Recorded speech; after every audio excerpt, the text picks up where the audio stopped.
Friends turn into foes on the island of Inisherin as musician Colin severs ties with his old friend Porrig in an attempt to leave a lasting legacy while keeping his despair at bay. Porrig is left bereft, bewildered and spiralling out of control as his feelings aren't the only thing that take a battering. Martin McDonagh's The Banshees of Inisherin reunited the in Bruges dream team of Colin, Farrell, Brendan Gleeson with devastating results. Equal parts hilarious and heartbreaking, it became an awards darling and an instant classic. My name is Luke, and the two fellas with me who obviously don't know what ensconce means are Matt. I'm not putting me donkey outside when I'm sad, okay? And Westy. I can't stand the maudlin ones. Play something dancey, Colin, to dance to. All the right movies are in Inisherin, but we haven't come for licks. We've come for the opposite of licks.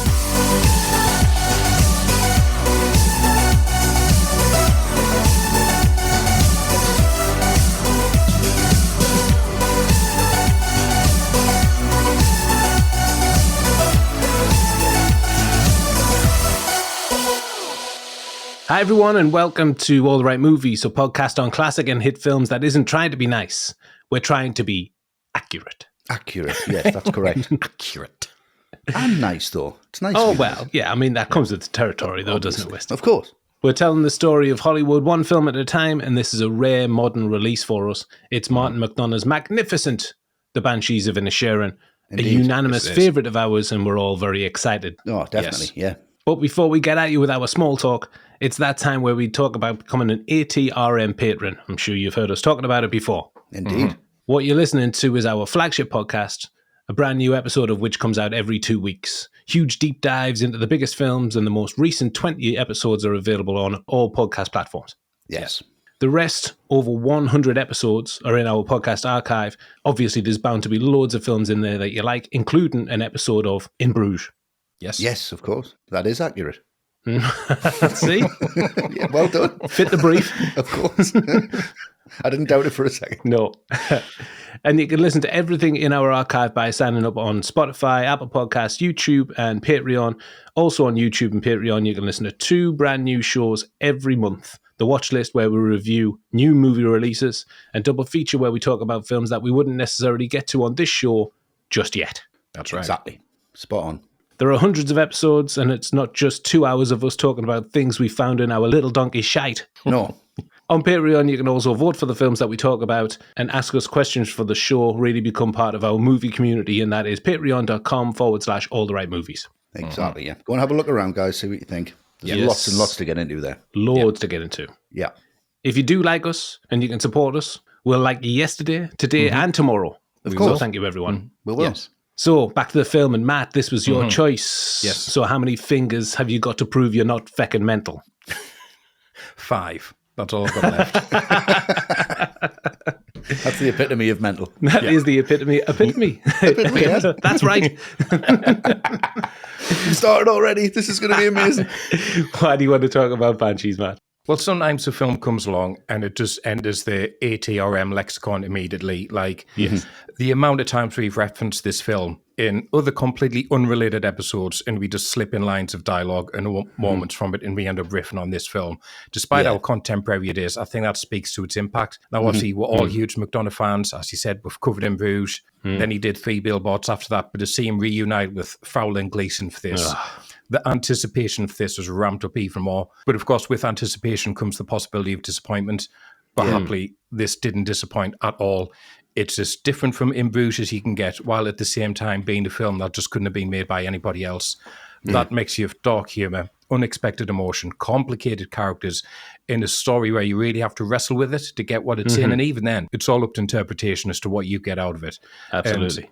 And it's one, I think we all saw this around the same time, and I'm pretty sure we all had the same thought of this is going on a classic sooner rather than later. Yeah. Unanimous. Yeah. And Westy, was you ever wild? Oh, what do you mean? I'm fucking angry now when you versus that, if I'm honest with you.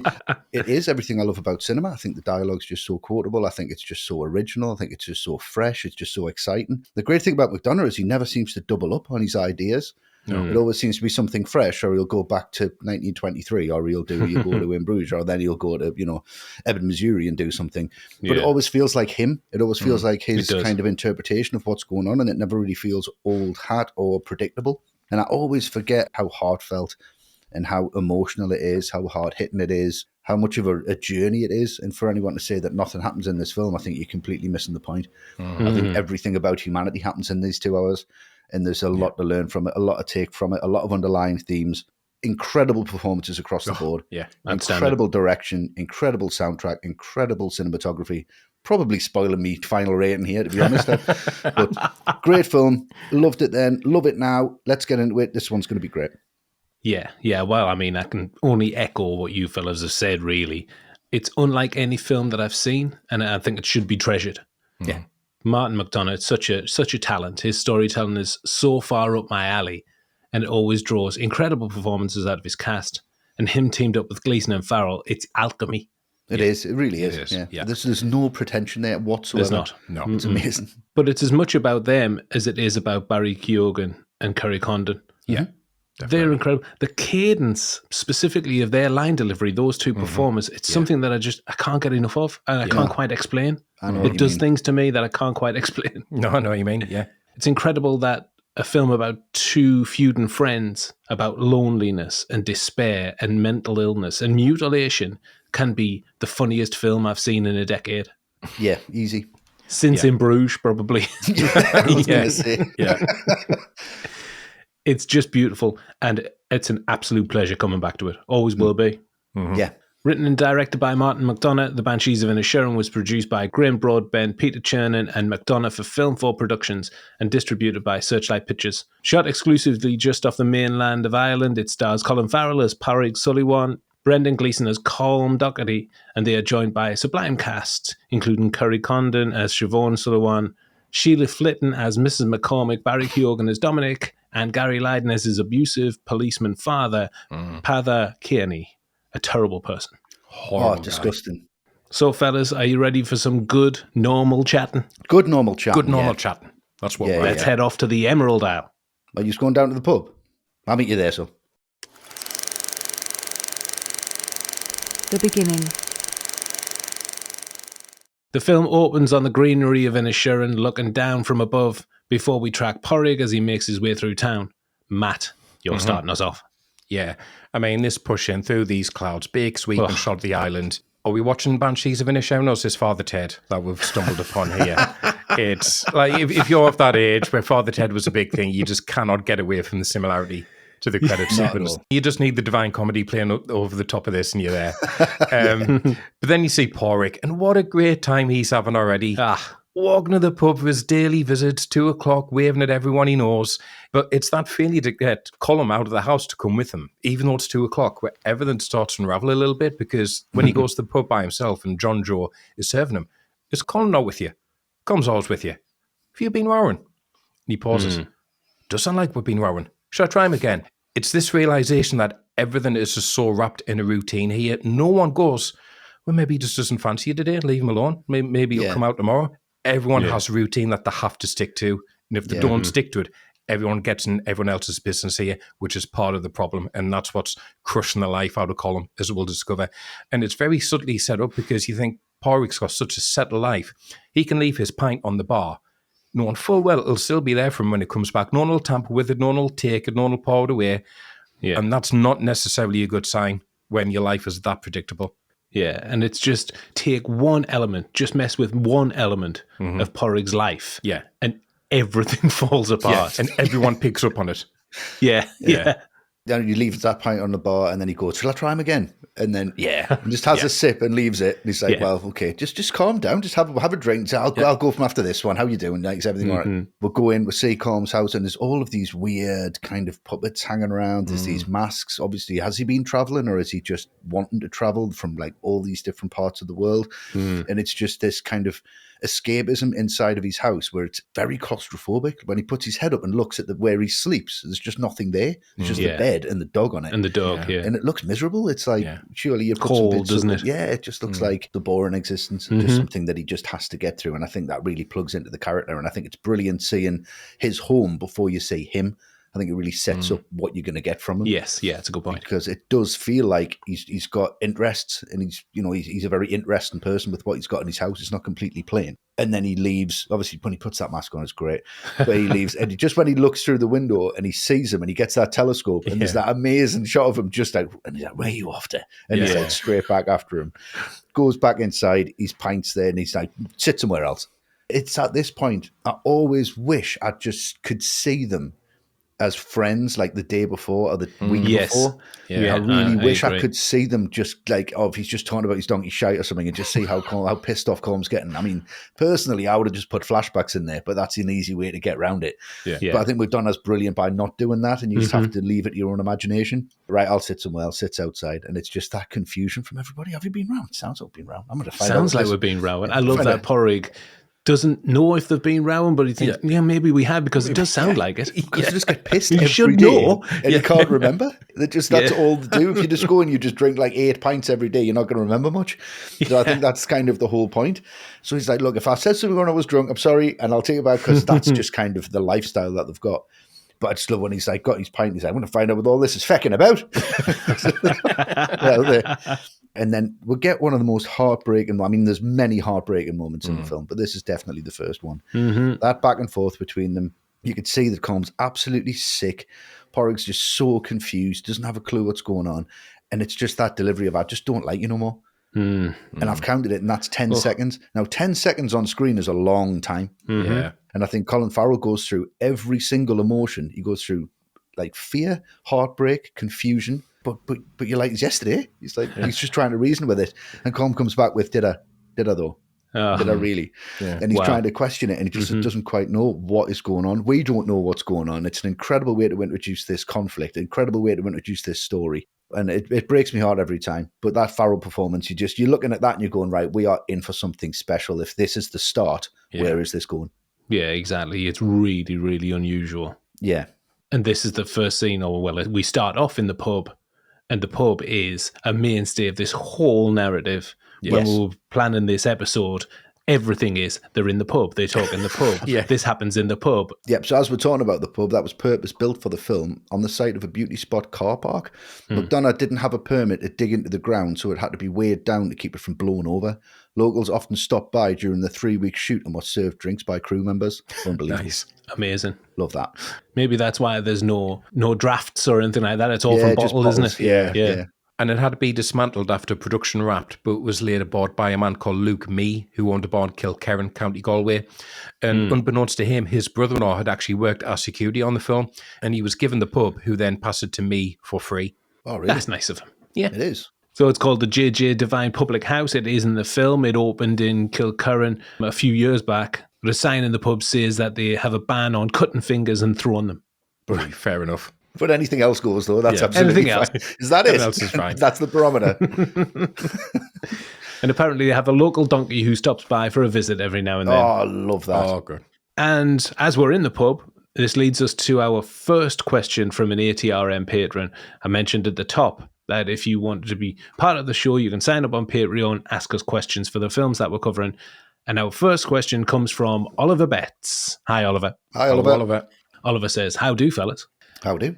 Does Banshees do for Guinness what Pulp Fiction did for cheeseburgers? Which film gave you a craving for a particular food or beverage when watching? Hope you still like each other after the pod and remain the nicest of them. We love your work. Oh, wonderful. We'll try. Thank you. Yes. Thanks, man. An absolute pleasure, Oliver. Yeah.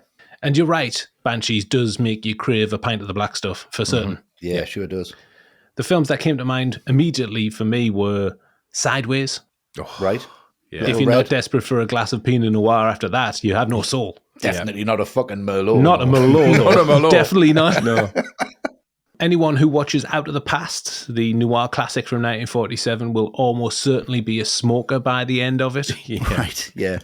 Roger Ebert called it the greatest smoking movie for good reason. If you haven't seen it, big recommendation, but you will be addicted to nicotine when the credits roll. Right, yeah. It should come with a health warning. It's unbelievable. And Jon Favreau's Chef from 2014. Yes, yeah. Wonderful. Food looks incredible. Cubano and grilled cheese sandwiches will never be the same again. Never the same, Right. yeah. They look amazing. Incredible stuff. What about you, Westy? I mean, there's a few for me. Yeah. Cypher's steak in The Matrix. Oh.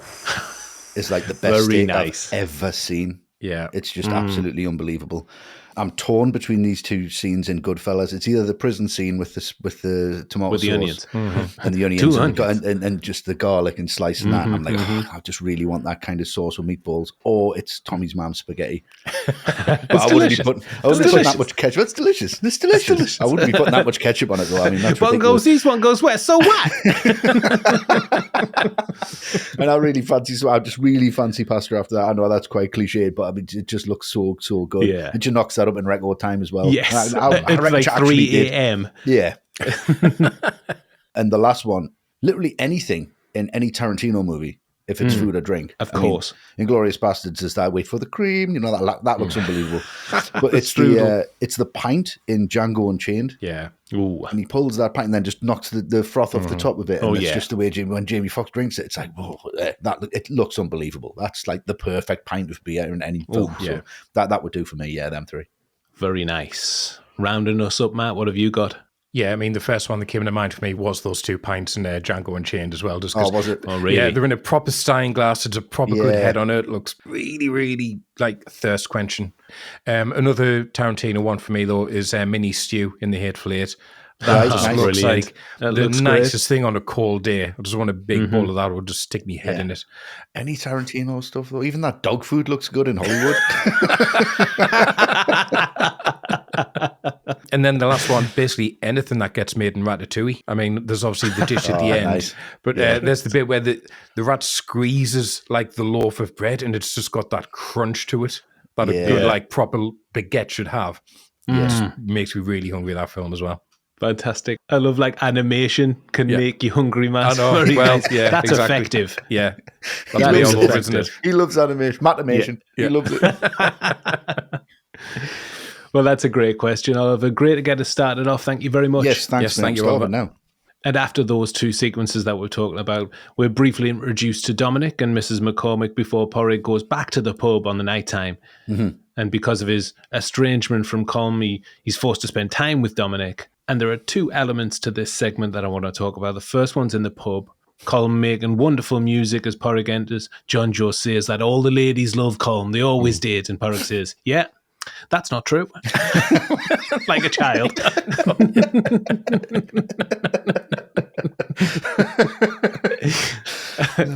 And then Dominic comes in and we can see how much of a nightmare he is on account of him being barred from the pub till April, but it's April now, so he's in. He's got to leave the stick outside though.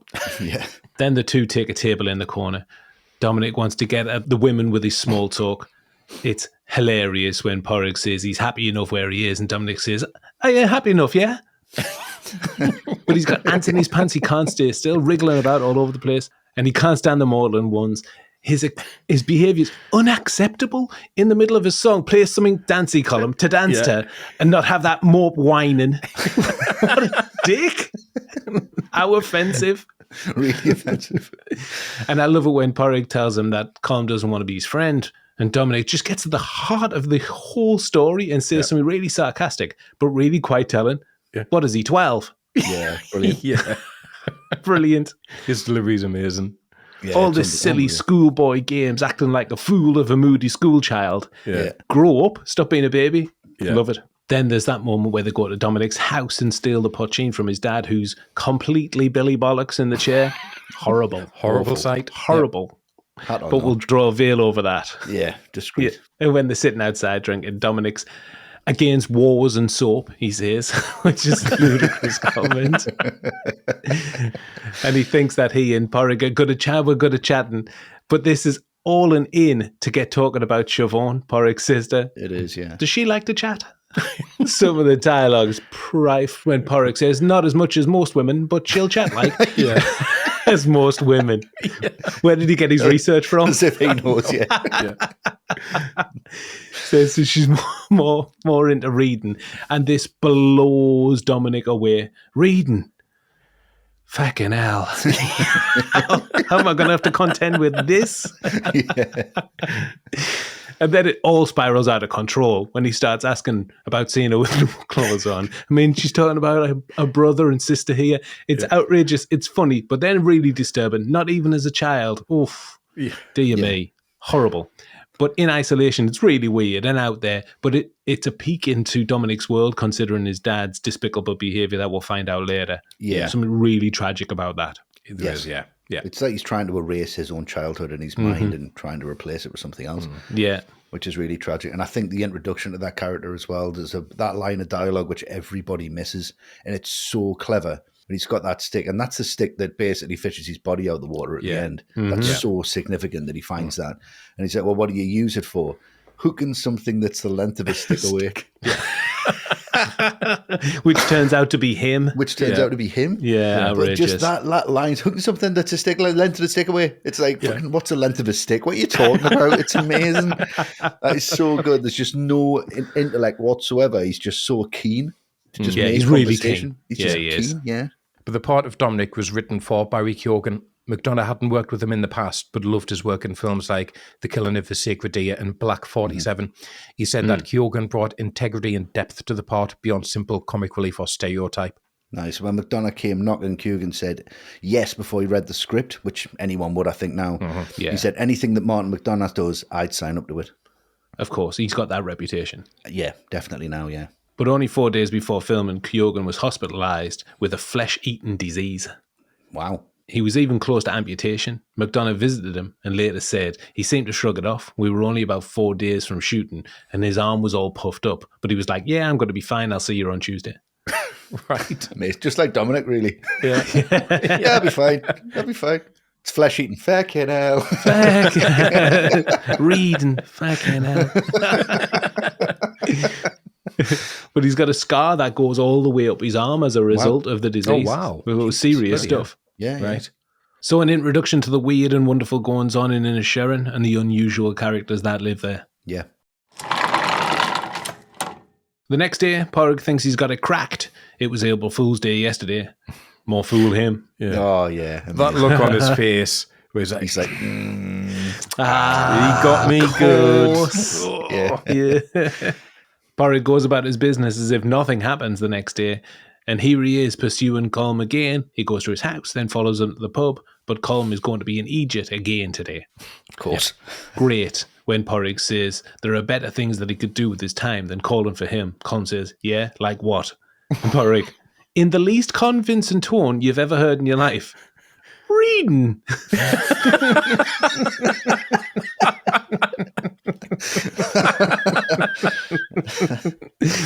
And Colm's like, reading, yeah? Not convinced. Not convinced. Amazing. Colin showcases his new song and Porrig takes his pint outside because it's a shite tune anyways. I wouldn't bother with it. Yeah. Brilliant. Yeah.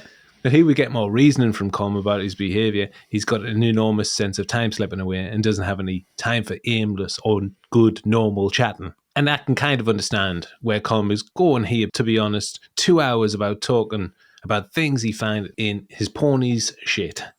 Yeah. I mean, can you imagine the detail he went into? I love it. He says, I timed it. Why would you time it? He's got nothing else to do because he's not listening, is he? No. He's probably just thinking, yeah. I think they should do it like a sequel where it's just that for 2 hours. Like My Dinner with Andre. Yeah, exactly. Like My Dinner with Andre. The Banshees of Inisherin. There's a beautiful shot when Colm leaves him outside. He comes inside, goes back in the pub, he sits down at the table, and Porrig's framed in the window, metaphorically and literally left out in the cold. Yeah. It's stunning. One of a million different beautiful compositions in the film. There's so many, yeah. And then following this, everyone's going to church, and Porrig and Siobhan see Dominic outside the church, and obviously his father's found out about the stolen booze, and he's given him quite a few licks. Ugh. And obviously, this is horrendous abuse, and it's awful, and it ends awfully. But this scene, it also highlights McDonagh's skill in getting a laugh out of the bleakest situations. Because Porrig asks him, what on earth was your father hitting you with? Well, kettle was the final thing. I wouldn't have minded, but for the spout, which, God, that's awful.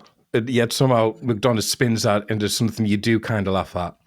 Yeah. And then you're into the church, and we see Colm. He's in the confessional with the priest. I mean, first of all, I think it's quite distracting just how much this priest looks like Gru from Despicable Me. That's right. Yeah, He got a really pointy nose, bald, really looks like Gru. he really does. Yeah. It was really distracting at first, but it becomes this wonderful back and forth between them because the priest asks, how's the despair? Which is a bit more of an insight on what Colin was going through from his perspective, because he's obviously spoken about it before. It's obviously on his mind. You think, this is going to be quite a heart-to-heart between these two. But then, like the scene outside with Dominic, McDonagh flips this into comedy. And I think outside of the titles, which we've talked about, this is the scene that's most like an episode of Father Ted, because this becomes ludicrous, this confession between them. Porrig asked me to, have a word. Is Porrig the one you're having the impure thoughts about? No. Do you have impure thoughts about men, Father? I do not have impure thoughts about men. How dare you say that about a man of the cloth? Well, you started it. So it's just another senseless argument coming out of nowhere, and it escalates until, the priest says he's not going to forgive him until next time, in which case Colin says, well, if I die before then, I'm going to be pure fucked, won't I? And the priest says, you will be pure fucked. And then he storms out. You will be pure fucked. Absolutely losing it. And then it's where he just jabs his finger at the next person, waiting for confession, in now. Your turn. No, I'm not going in there. Someone else going first. So loads of laughs in amongst all the bleakness, which is just pure McDonagh. Yeah, brilliant. So from there, and I think that confession is a little bit of a motivator for Colin to just say, well, is anybody listening? And Porrig's gone too far getting this priest involved now. Getting far his too sister far. involved now. It's really encroaching on his life, and he just needs to take it seriously. So he gets to the pub and he tries to make things a little bit clearer. So I've got some shears at home. Every time you bother me from now on, I'm going to cut off one of my fingers and give it to you. That point in the film, I think that's an incredible twist. Yeah. That's insane. It's a big flex, isn't it? And it's just like woof, and it just spins you, and you go, actually, yeah, I totally believe this guy. I totally believe that he's going to do this, and I'm going to actually see it, and I know I'm going to see it because Porrig's not going to stop. And he just keeps going. He goes, does that make it clearer for you? Not really, no. Not really, no. Why are fingers the first protocol? Yeah. Absolutely great back and forth between them. He's really kind of reinforcing the narrative now about where this is going to go and the seriousness of it. And I love the way he just holds up the four fingers and then just finger on lips. He's just like, love it. From now, okay? Yeah. And then Porrig goes to start again and everyone else gets involved. Shush, Porrig, shush. Seriously, everyone else gets it apart from him. And he's like, I can't compute this whatsoever. This is just absolutely insane. Because he knows if he loses Colin from his life, he loses a lot. Yes. Because he depended on him, and that friendship was something that was really, really important to him, and something that seems to be very one-sided. Colin wasn't getting a lot from it, but Porrig was. And again, there's this lovely underlie throughout the whole film. Is Colin doing this on purpose to make Porrig more focused and more motivated to go and do something else? To say, look, you haven't got any friends here. Go with your own. Go somewhere else. Make something of your life because I've wasted mine. Is this the only way he can get to him? And I think this scene kind of reinforces that of what he's prepared to do. Yeah. He's prepared to sacrifice his dream of writing this song and playing that fiddle to motivate Porrig. Is that the case? Is that what it's about? It's one of the underlying themes, and I think it's fantastic to explore. But then you get this line, they talk about how dull he is. Who's told you about that? And he's like, well, him. And he's like, well, I heard it. What do you expect us to do? And it's all just this back and forth. But he just says, you're one of the nice guys, you're one of the good guys. I used to think that would be a nice thing to be, one of life's good guys. But now it sounds like the worst thing I've ever heard. Yeah. That is astonishing because you're just trying to be something and someone turns around your absolute belief system and says, yeah, you're a good guy, but that's all you've got going for you. Mm-hmm. Yeah. And that's all he wants to be. And he thought that was enough, and now it's not. Yeah. Heartbreaking stuff. It is. Yeah. But incredible writing, incredible acting, incredible scene.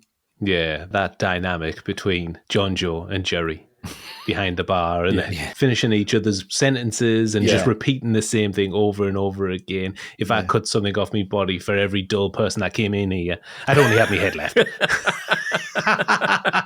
Which means you'd have to cut his head off. So at what point does that? It doesn't make any sense. It's amazing. I'd only have me. So not just the visuals, as Matt mentioned earlier on about the opening credits, but Banshees has got a link to popular 90s Irish comedy Father Ted. Ah, yes. Pat Short and John Kenny play pub landlord Jojo Devine and pub regular Jerry, respectively, who've just been talking about there. Both absolutely fantastic in the film. Incredible. Tie the scenes together. So these two actors also appear in Father Ted. amazing. Yeah. They started out as a comedy duo, and you can kind of see that Oh, you with can their tell. dynamic. Right, yeah, you Yeah, can tell, yeah. yeah. The duo's name was The Unbelievables. Love it. So Colin has drawn a line in the sand, one more word, and it's snip, snip. Indeed. Ouch. The director. We're returning back to Martin McDonagh as director after we discussed his work on our In Bruges podcast. He takes his sweet, sweet time when making a film, but it was all worth it, right, Westy? Absolutely worth it, yeah. He's just a fantastic director. There's just no pretension with him. He does kind of what he wants to do, but at the same time, he doesn't belittle an audience. He entertains. He kind of keeps things fresh. He keeps things exciting. He works with actors who we think we've seen it all from them, and we'll see more. Barry Keoghan, you just go, yeah, he's fantastic in Killing of a Sacred Deer, but where else do you go? And never saw this coming from a mile off. Just incredible work. And he's just got patience. I think that's what I get from his work. It is very theatrical. I think his shot choices are incredible. I think especially this, to have these like sweeping vistas, and a lot of it is postcard-esque. A lot of the lens choices are quite wide. Everything's a landscape. But I just think he's just got such patience and such humour. And that is really, really refreshing. And yeah, it can be dour, and it can be, and it is. I mean, if you think about this story, on the page is incredibly, incredibly depressing. It's like a Paddy Considine script, if you just kind of look at it that way. Yeah. It's just honestly one thing after the other, but you still feel uplifted by the end of this. And I think that's down to McDonagh, and I think that's down to his outlook. And it's very refreshing and very honest. And I think that's why, because he makes it very human, and he is a very honest filmmaker. And I don't think there's many of them left. And sometimes he goes a little bit too far with his dialogue. And sometimes you go, oh, that was just kind of on the line. But it's his characters that he writes that dialogue for. It's not for him. It's to portray the character really well. Yes. And I think that's what he does. He stays true to his characters. If they're going to say something, then he sticks with it. If they're going to see something, then so do we. And at the same time, he doesn't make it shocking. He doesn't do it on purpose. Yeah. So I'm really excited to see what he's going to do next. Yeah. Because what he's done with this is astonishing. This film should either be incredibly miserable or incredibly boring, and it's neither of those things. Yeah, it really is. Yeah, I mean, he doesn't shy away from the darkness of humanity, does he? No. As we said, he's the writer on this film, so he'll have had it in his mind for years how these lines were going to be delivered. But for me, it's often what's not said during dialogue scenes that hit the hardest. Like you said at the top, Westy. He's got the courage to hold these static, locked-off shots on a tripod of Colin Farrell's face as he processes that information that Colin has just told him about not liking him anymore. And it's the flickering in his eyes, the furrowing of his brow, in the silence for around about, like you said, was it 10 seconds? Exactly 10 seconds, yeah. And it's absolutely gripping. Yeah. This isn't the only time he does that either. He does the same thing with Siobhan when she gets increasingly more exasperated at Porrig's choices and comments. Do you think? Do I think? And it's Dominic's reaction when Siobhan lets him down gently by the side of the lake. Silence, which just speaks 1,000 words. It's devastating. It's unbelievable. And I think he just breathes air into these moments by giving them the space that they really, really need. Yeah. And secondly, it's his use of the landscape. It opens up and it's beautiful from up above. Yeah. Who wouldn't want to live there? But as the film progresses, there's a wonderful juxtaposition between how it looks from afar and the reality of carrying out your entire existence on this remote place. Yeah. Yeah. It's beautiful, but it's bleak, rural and remote. There's an irony in that Colin is desperate to leave a lasting impression on the world, but he still chooses a place that limits his reach and inspiration. Yeah. That's where he's chosen to live. It doesn't necessarily encourage creativity by the looks of things. No. Something that he's desperately striving for. Yeah. And to reinforce that, Siobhan chooses to move to a place where war is raging rather than stay where she's been all her life. Yeah. And I think that's just classic McDonagh. Beauty and bleakness living seamlessly side by side. He sees the strangeness and soulfulness of his subjects and creates this incredible world for them to live in. He's fast becoming one of my favourite filmmakers. Oh, yeah. Oh, yeah. I mean, same. I cannot wait to see what's next. Yeah. No, I'm very excited. Yeah. And Inisherin isn't actually a real place. It's a fictional island which McDonagh created. And he explained, I didn't want it to be specifically one place. I wanted it to be more mythical. So they ended up scouting the Aran Islands, and he said that Inishmore ticked most of the boxes. Yeah, it's the biggest of the Aran Islands, and its flat terrain was perfect for key scenes in the film, like Porrig and Siobhan's cottage. Yeah. Yeah. The house was built from scratch and employed local stonemasons to build it. Incredible. Nice. At around 100 miles north is Aran Island, which is more rugged, and an old whaling cottage was converted for Colm's house. Love that. A shell was built around the entire building so they could burn it down for the scene at the end, but still protect the original structure. Incredible, yeah. Apparently the owner of the house was nervous. I would still be worried about that, yeah. I would, like, yeah. Just about to say, no, we'll just build something around it. Really? No, right. No, that's not how fire works. And Matt, what are your thoughts on McDonagh as director? I mean, first and foremost, he always feels like a writer first, I think, but the reason he obviously directs his own material is obviously he understands it more than anyone else will in terms of... nobody can. Nobody can, because there's such a tonal balance he's got to have here, and that's one of his trademarks. Very specific brand of humour. A story where you can peel back layer after layer, but at the same time, if you don't peel those layers back, you can still enjoy it just as much, just as a comedy with elements of tragedy. So it needs that delicacy of touch that he has, and at the same time with this one, he knows what he's doing by casting Farrell and Gleeson again. He knows there'll be an expectation on that casting because of what they were like in Bruges together. But he plays on that by giving them a completely different relationship. And that works just fine if this is your first McDonagh film. But if you bring the baggage of In Bruges with you, it adds another element to it. And he knows that. You know, it could be so tempting for a lesser filmmaker to just go, well, I'll do In Bruges 2. You know, I'll have them as, you know, hitmen again. But he doesn't. And with his theatrical background, this could so easily translate to the stage, and it would be amazing. But at the same time, it doesn't feel stagey. It still feels cinematic. I mean, obviously, the setting helps. We'll talk about what Ben Davis brings as DP, but they all serve in his vision, and he definitely has a distinctive vision for this material. So even if it's not necessarily like hitting you over the head on a visual or technical level, he knows exactly what he wants. He knows how to put it on screen. He knows how to blend tones. He really knows how to direct actors. I imagine if you're an actor, he's at the top of your list of people you want to work with. Without doubt. Because he just gets magic on screen. And what you end up with is just undiluted Martin McDonagh, and that's a wonderful thing indeed. It certainly is. Certainly is. He made his name as a theatre director, as you said, Matt, making his move to features with In Bruges in 2008. Also starring Gleeson and Farrell, I'm sure you all are aware of that. They were always his first choice for Banshees, and with them in place, he got financial backing quite quickly from Film 4 and Searchlight Pictures. Yeah. He said, in a matter of weeks, we had it all set up to go once that screenplay was finalised. Amazing. And production for the film was due to start in early 2020, but was delayed for over a year after COVID hit and everything came to a halt. But he did use this time productively by working with DP Ben Davis and his production designer Mark Tilsley. They worked together for a year to create detailed storyboards and extensively scouted locations. McDonagh said, it's almost like the ideal way to make a film. Plan it out all year and then delay it for a year. Yeah. Brilliant. Perfect. Yeah. And despite it being a unique vision, McDonagh went back to the classics for inspiration for this film. Films like The Searchers, Night of the Hunter, Terrence Malick's Days of Heaven, and more modern, and one of my very, very favourites, The Assassination of Jesse James by the coward Robert Ford, were all drawn upon. Yes, indeed. Yeah, you can see that even just kind of like thematically. You can feel those kind of films in the DNA of this. It's got it's very much that tone to it. Yeah. And that iconic shot of John Wayne framed in the doorway at the end of The Searchers with the Monument Valley backdrop behind him, that inspired Mark Tilsley to build Porrig and Siobhan's house at a certain angle, and this was to maximise the splendour of the landscape of the island. Nice. That shot's in the end as well. When Siobhan leaves, well, it's not the end, but the end of their relationship, I guess. Yeah. And he's framed in the end of a lot of homestead. things. Yeah. Is there any silhouetted shot in a doorway that is not The Searchers, though?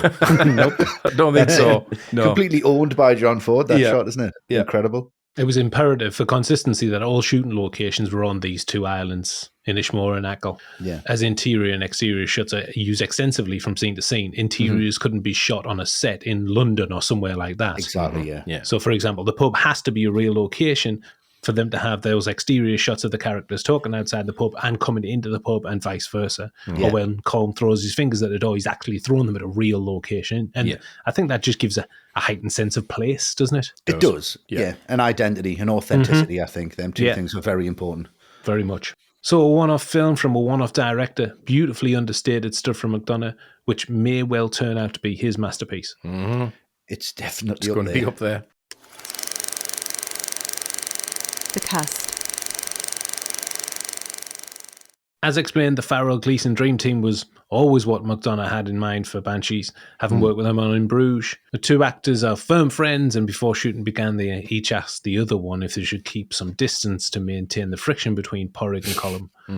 The response from both was an overwhelming Nah, we don't need to do that. No, That's what they said. wonderful. We don't need to do that. No. We don't need to. Wonderful. We're talking about the two of those guys and the incredible Kerry Condon in the cast, starting off with Matt's cousin twice removed. Is that right, Matt? Pretty much, yeah. That's how it is. Yeah, okay. That's it. Westy, Colin Farrell. Yep, you just made me sound like Matt's cousin twice removed, but that's fine. Are you not? Matt's cousin twice removed. Wesley, do you want to talk about Colin Farrell? I'd love to, yeah. He's just the heart and soul of this film. I think if Porrig doesn't work, the film doesn't work. I think you need a starting point. You've got incredible performances and you've got incredible characters, but you need one character to kind of lead the audience through it. And that is Colin Farrell's performance in this. And he knows it, but at the same time, it's so refreshing because I feel like he's playing catch up with everybody else. I don't feel like he's the lead in this. And I don't feel like he wants to be. There's so much room that he's given everybody else to work with that it just feels so selfless. It just feels like an ensemble piece where he is the main character, but he is so selfless in his performance. And he's so childlike and so innocent and so lovely and so nice. But there's that arc where he starts off with a rainbow behind him, but ends with a thunderstorm. You know what I mean? That's his arc, and he's horrible at the end. It's really horrible. Oh, he's turned completely. Yeah, I'm really sorry about your donkey. I don't give a fuck. Yeah, love that. McDonagh as well knows how to use Colin Farrell better than any other director I've seen. Yeah. And he really, really does. He can pull out line deliveries in this and in Bruges. I can't see him doing that in any other film. There's so much importance, I think, that everybody is putting on this material, and it has to start somewhere, and it starts with Colin Farrell. It really is devastating to see him go through that arc of stripping away all of the good guy, one of life's good guys, and that's all taken away by the end. An astonishing performance. I'd watch him in anything because of this. Yeah, absolutely. Yeah. During filming, Barry Keoghan and Colin Farrell roomed together at a cottage on Inishmore. Farrell did the rounds talking about this when the film was released on different talk shows and stuff. It was really funny. He said you'd come home in the morning and it was like a raccoon had been there. He said it was like a piss take with empty milk cartons turned upside down, dripping off the kitchen bench. Amazing. I can fully understand that with Keoghan. I can see that. You can believe that. Totally. Obviously not house trained. No. Not at all. What's the matter, Colin? Happy are you? You're mope whining. Oh, you're a miserable host. Be fucking great. There's a miserable house. And we've mentioned Jenny and the other animals, and Farrell loved working with them, but the feeling wasn't necessarily reciprocated. He said they all had a go at me at some point. He needed a tetanus shot after Morse the dog bit him. His cart nearly got reversed off a cliff into the Atlantic by Minnie the horse, and Jenny, his beloved donkey, kicked him in the knee when he stroked a nose. Deary me. That's a front kick as well from a donkey when expecting to be a back kick. Yeah. Amazing.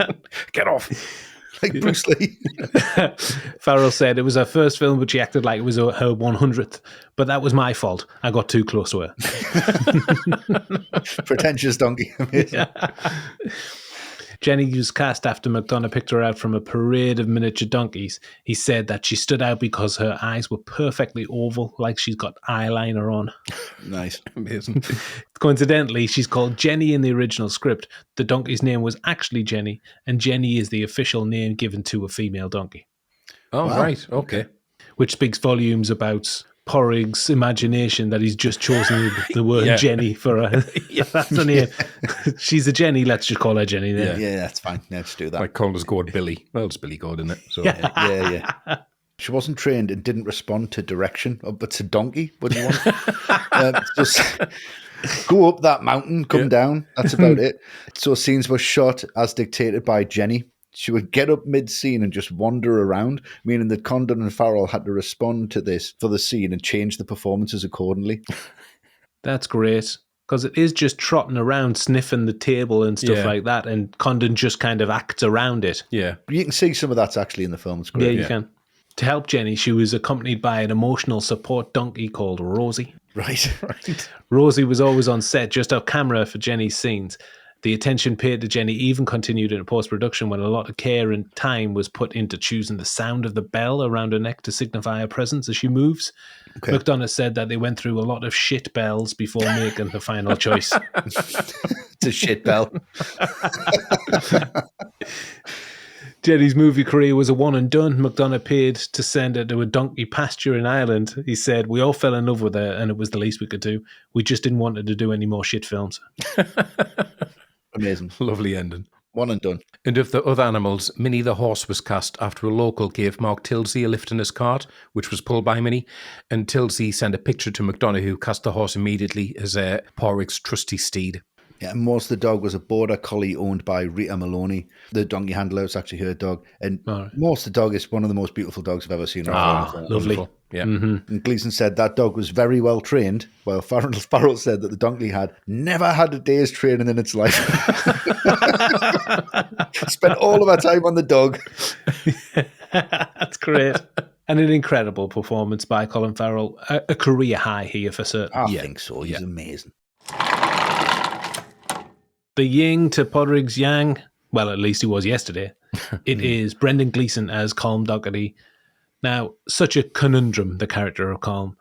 We know nothing of his past, so all we've got to go on is his present and his future, and they both look pretty bleak. Yeah. He's considering his mortality, he's wrestling with severe depression and despair. Maybe he's made up this whole tortured artist thing in an effort to stave off the depression. He says as much later on in the film as well, doesn't he? Mm-hmm. He maybe doesn't want to come to terms with the fact that he isn't all that he thinks that he is. I mean, he's effectively putting himself in the same bracket as Mozart, for goodness sake. Yeah. I don't think he'd be on this island if he was as good as he makes out to be. No. You know, maybe that's a reason why he's resorted to mutilating himself as an excuse for him not fulfilling his perceived potential as a musician. Mm-hmm. And I think that's just beautiful writing by McDonagh because it can be interpreted a number of different ways. That's the way I see it. People listening may have different opinions. You may have different opinions, but that's what's great about his writing and this character. Mm-hmm. And that wrestling with conscience and world-weary despair is perfectly judged by Gleeson. A lot of his performance is in his reactions and in his eyes, which feel like they're an endless well of sadness. Yeah. I think he's judged this character just right. And I do think it's such a shame that Colm can't see the wood for the trees here, because Porrick is a good man and he would back Colm to the hilt to his dying day.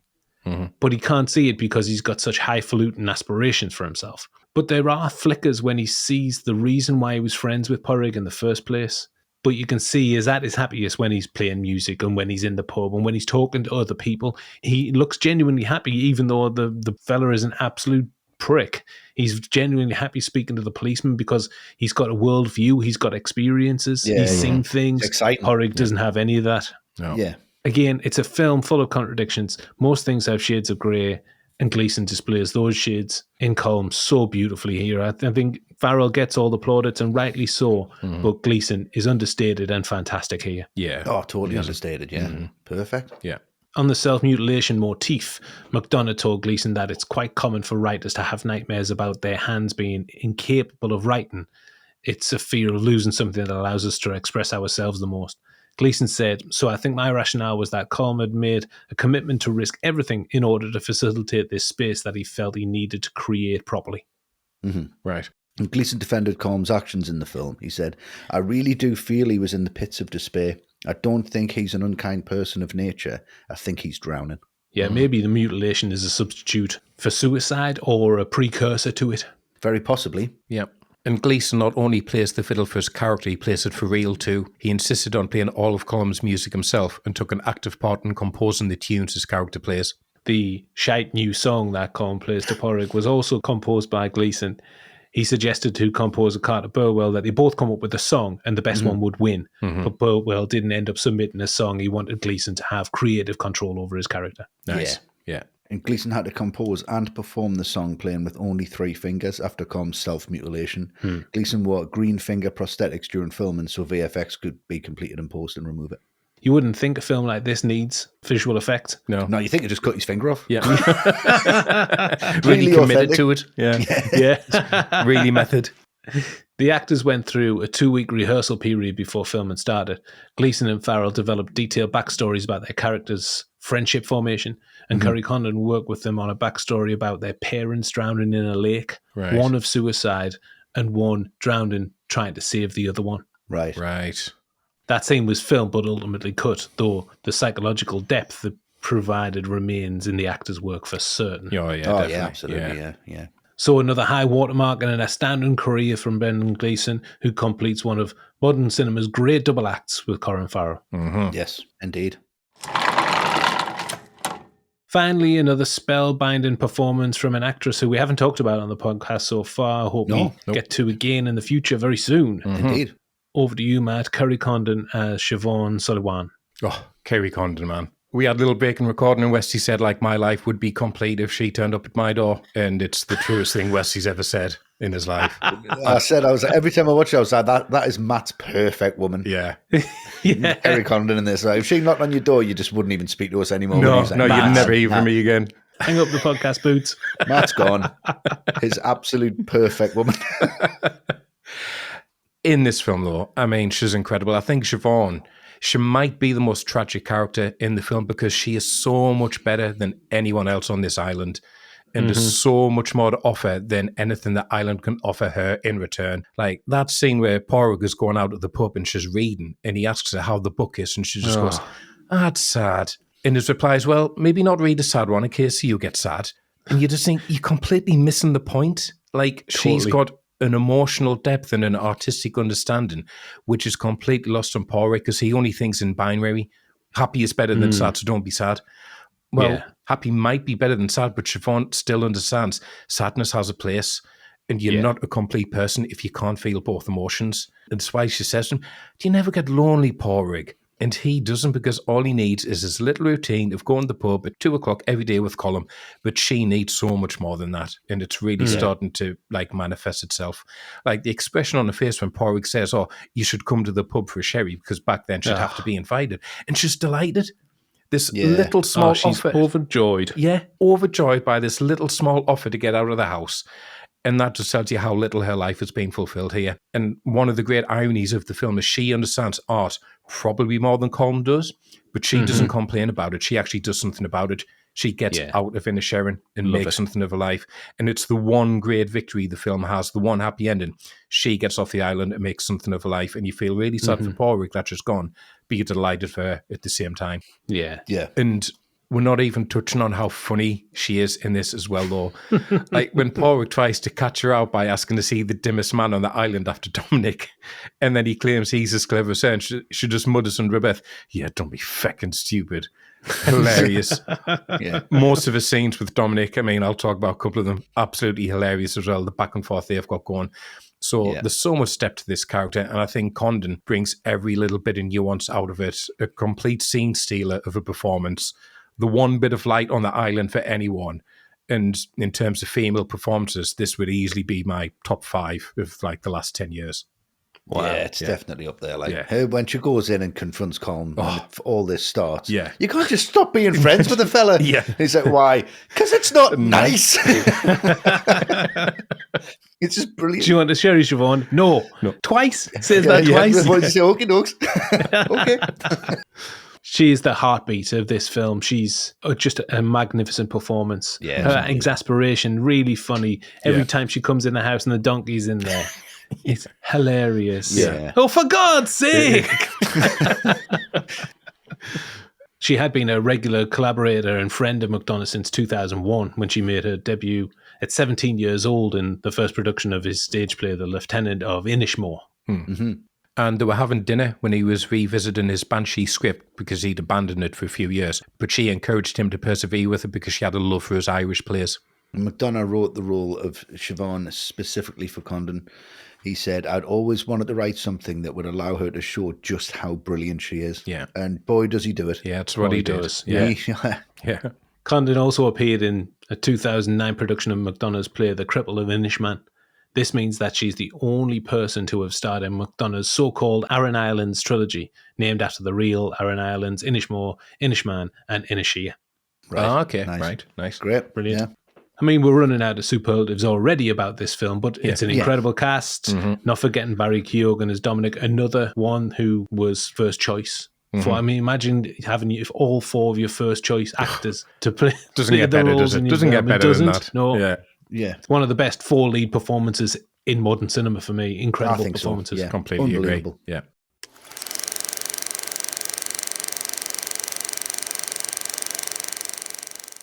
Before we continue with Banshees, just want to give a quick shout out to comic book legend Rob Liefeld and his podcast Robservations with Rob Liefeld. Now, if you're into comic books at all, you'll know Rob's work. Of course, the man co-created Deadpool, for goodness sake. But beyond being a legend in the industry, he's also a genuinely wonderful man.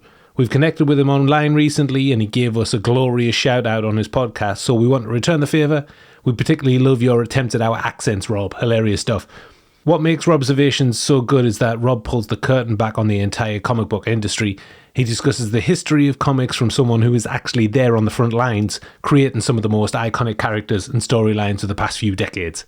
There's a lot of love for the show because Rob explains so much about how the comic book industry actually works, like the creative process, the business side of things, the stories behind the stories. If you've ever wondered what it's really like inside that world, then this is definitely the podcast for you.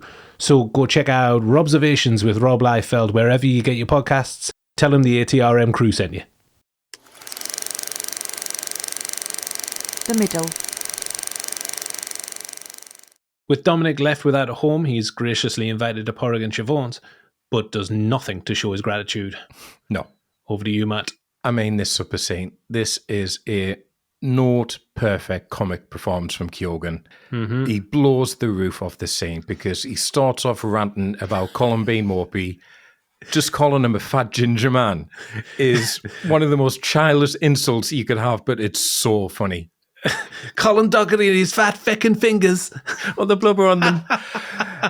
And Siobhan has already had enough of his shit already and tells him to start eating with his mouth closed. And his response, where are we? France. Like, decks me every time. That might be the funniest line in the film because that's his go-to reference for eating with your mouth closed. The French, is it? Yeah. And then really posh. Really posh. Where are we? France. Oh, it's so funny.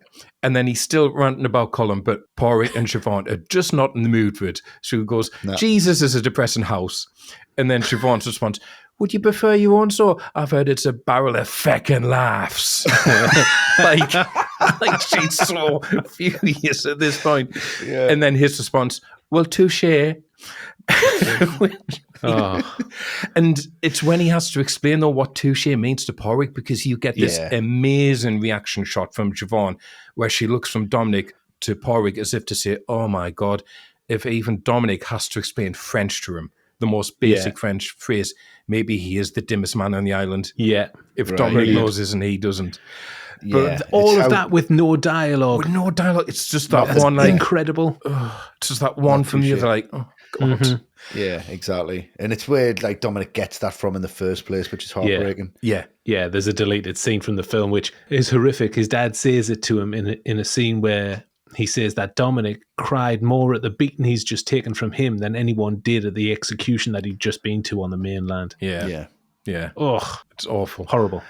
Yeah. But then in this scene, it's the way that Dominic just keeps needling Siobhan and he won't let go. How come you never married? None of your fucking business why I was never married. We never wild, Siobhan. Wild. Was it never wild? You mean angry? And the thing is just so angry. But he looks like he's quite into that. Like the more angry she gets, he's like really into this. And because he's getting the attention, that's why. He's like, you just keep on saying wild. And then she yells him that Porrig told him not to act stupid towards her. He said, creepy, not stupid. Well, you failed on both counts, haven't you? And then the slams the table, yes, I have. And the absolute capita of this scene is she's fuming, tells Porrig she's going to bed. Dominic's not staying another night. She'd rather have the donkey in the house. Slams her bedroom door shut. And there's this beautiful comic pause and Dominic just goes, foiled again. But faint heart and all that. Foiled again. Just as if he had any chance. I know. No chance whatsoever. He's still so hopeful at the end of it, though. Yeah. It really is. He's and he's going to give it another go later. He just knows that that's not the road to go down. That's not that one. Don't ask her about married and being wild. Right, let's take a different route. Foiled again, but I'll keep trying. Foiled again. And all that. That's unbelievable. And how come is it, Siobhan, that you were never married? That's outrageous. It is, especially back then. Yeah. In an Irish community, an Irish Catholic community, yeah. Well, this is a great opportunity to slip in our second Patreon question. This one is from Burke Swenson. Hi, Burke. Hi, Burke. Hello, Burke. Burke says, this was my introduction to Barry Keoghan. His performance, even in such a small role, was so well done that it made me want to see his next film. What performances from new or unknown actors made you anxious to see their next role? Mm-hmm. And as always, thanks for all you do to enhance our love of films. Well, thank you, Burke. Yes, thanks, mate. Thanks, Burke. Westy first.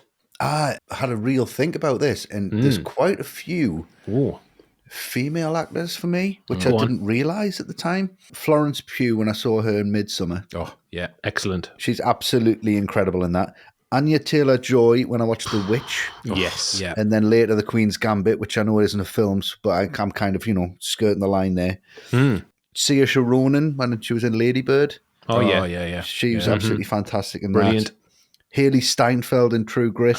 One of the greatest. Yeah. When am I seeing you again? And then she pops up in Sinners, and it's like, wow, perfect. That bridges the gap. Anyone in Once Upon a Time in Hollywood, let's be honest. Everyone. Austin Butler, everyone. Tarantino absolutely knocked that out of the park. But the one that sat with me, and I really saw a spark in this, and it wasn't Breaking Bad, but it was when I saw Jesse Plemons in Game Night. Oh, yeah. He's fantastic I in need Game Night. to see more of this guy. He's so funny. Unbelievable in Game Night. If you haven't seen that is such a fun film. But Jesse Plemons nails that to the wall. But he's just stroking that dog. And he's just said, you've got 3 bags of chips there. Yeah. How's that profitable for the Frito-Lay people? Yeah, Frito-Lay, He's so good in that film. Yeah. So all of them for me, I was excited to see what's coming, and I haven't been disappointed by any of them, to be honest. I think they've all kind of raised the game a little bit. Yeah. And what about you, Matt? I think Michael B. Jordan, when I saw him in Creed, I'd not seen him in anything else. And to think that this guy has taken over the Rocky franchise and got to carry it on, and he does it effortlessly. That's such a brilliant performance. And then the last one I'll mention, I had seen Once Upon a Time in Hollywood, and I'd seen the Scream film she was in, but even so, I wouldn't have been able to tell you who Mikey Madison was. But then seeing her in Anora, which is just this volcanic charisma, which just explodes onto screen. I was like, and she just carries that film so much. And incredible performance, and very, very excited to see what she's going to do with her career. Firecracker of a performance, isn't She's an absolute firecracker, yeah. Oh, well, I don't have any crossover here, and I'm stunned, particularly with my second one, Matt. I would have thought that you would have come up with it, but I'll go through it. And I'm choosing films here with multiple performances from actors and actresses that I'd never seen before, going a little deeper. Oh, very nice. Okay. So the first one is Get Out. Yep. And that's Daniel Kaluuya, pure screen presence, something he's continued since. Yep. Yes. The second is Lil Rel Howery, who steals every scene that he's in. I love him so much. I love him. That police station scene is one of the funniest ever for me. It's hilarious. Just a bit of a shame that he hasn't really had the material to follow that up. No. The second is a more recent film, and this is the one I thought you were going to say, Matt, Licorice Pizza. Oh, all right. Yeah. Alana Haim, Cooper Hoffman. This is a debut for both of those. Yeah. It's ridiculous how good they are.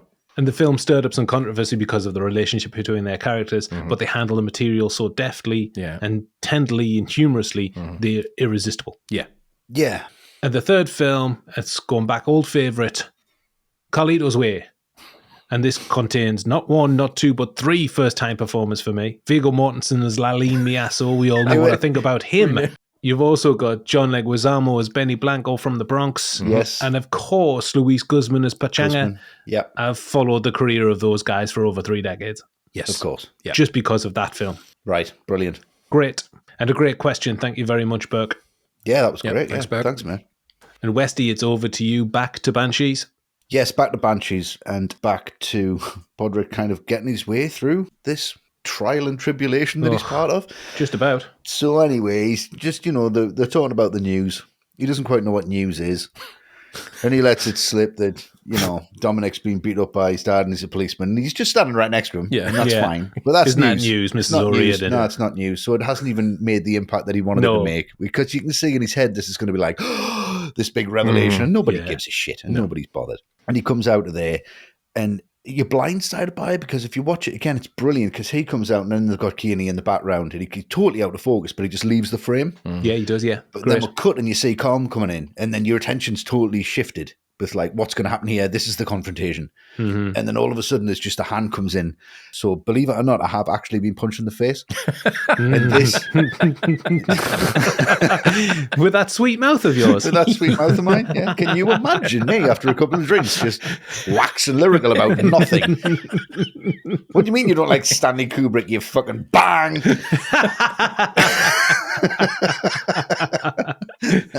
So anyway, this to me is like, it's just so realistic, so well played out, and just there's two hits. It's not over the top. He doesn't get stamped on and kicked and pushed around. It's just the impact of that, but it's the way Farrell plays that shock, and he plays it, and it reverberates throughout the whole scene. And Colin knows this, and he knows this, and he picks him up and he puts him on that cart, and there's just silence between them. Up until that point where it just, you've got the crossroads, and you have that Virgin Mary statue in the middle. It just kind of signifying just harmony and peace. And look, go your separate ways. Get this over with, because there's just going to be conflict if this continues. Just go your separate ways now, and it'll be okay, because she's in the middle of it. And there's just this genuine, heartfelt emotion. If Farrell and Gleeson weren't as close, this wouldn't work as well, because you can absolutely tell when Farrell's looking at him, he's obviously thinking his motivation for this scene. I think McDonagh went, imagine if Brendan Gleeson didn't want to speak to you anymore. And this is the last time you're going to see him. And I get that genuine sense of like despair from this. When he cries, that's not just acting. That's like genuinely ugly crying. Yeah. And then when he gets his hand and he just, he puts the rope in there and he's like, just taps him. Right, that's it. That's done. It.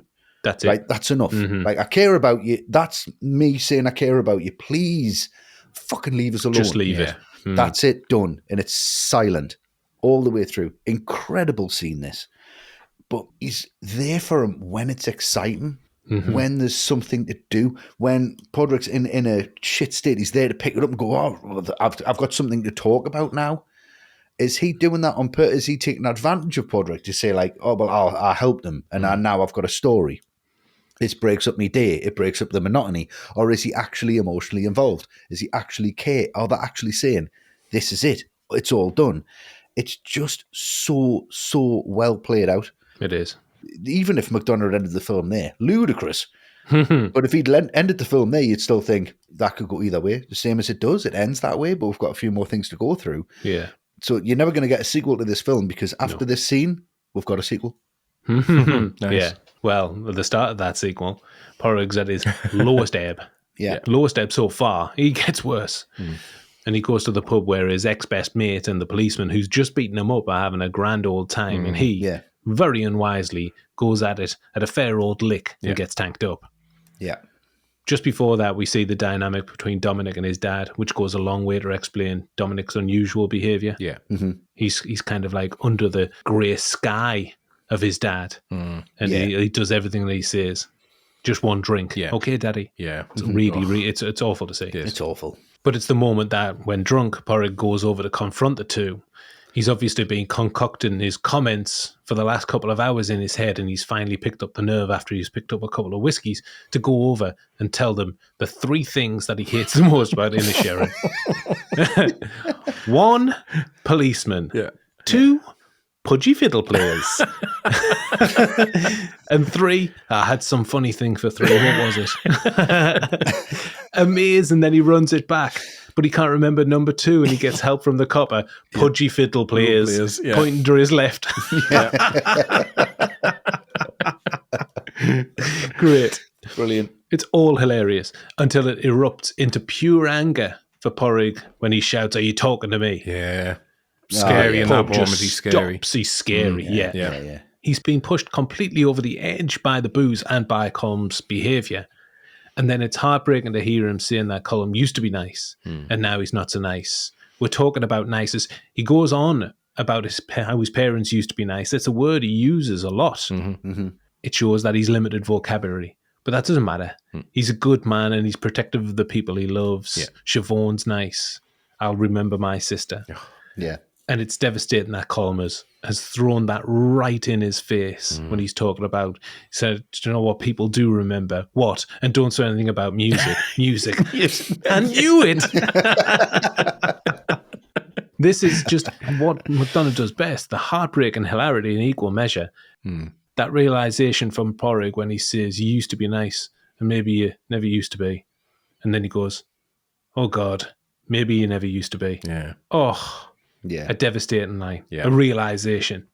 Oh, and there's a wonderful sense of slight smugness.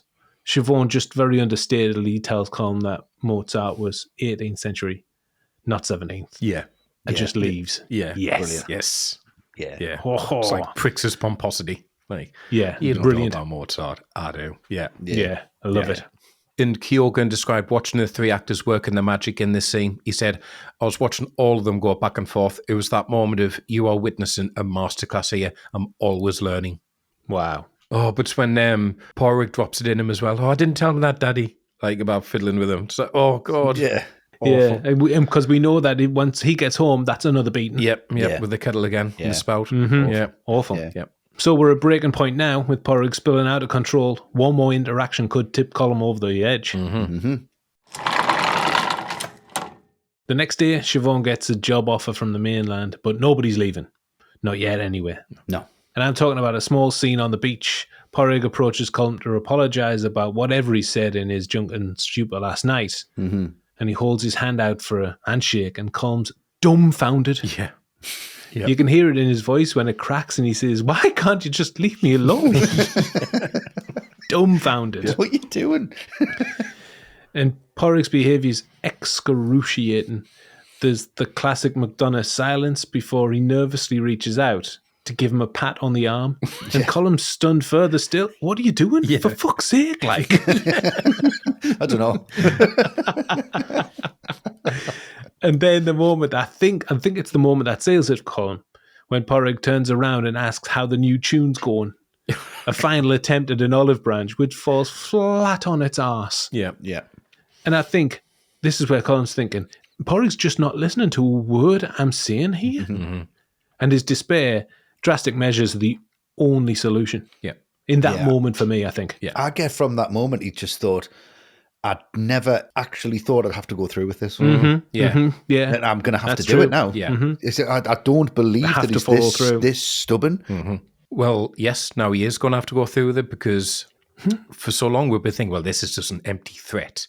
Like, you can't threaten to chop your own fingers off, particularly if you're a musician, and expect people to take you seriously. So when it happens and it's that bang on the door, and you see the little like dribble of blood going down, and then Porrig picks it up. Right, this is real now. He's going through with it. And he can barely explain it to Siobhan. What was that bang on the door? Yeah. The what? The bang on the door? Was it the bird? No. Hard to say. Can't lie. It was a finger. And then her shriek in horror and Scream. and then tell him to throw it out. I'm not throwing this finger out. It'll get dirt on it. Like, of all the things to be worried about. Don't worry about getting dirt on the finger.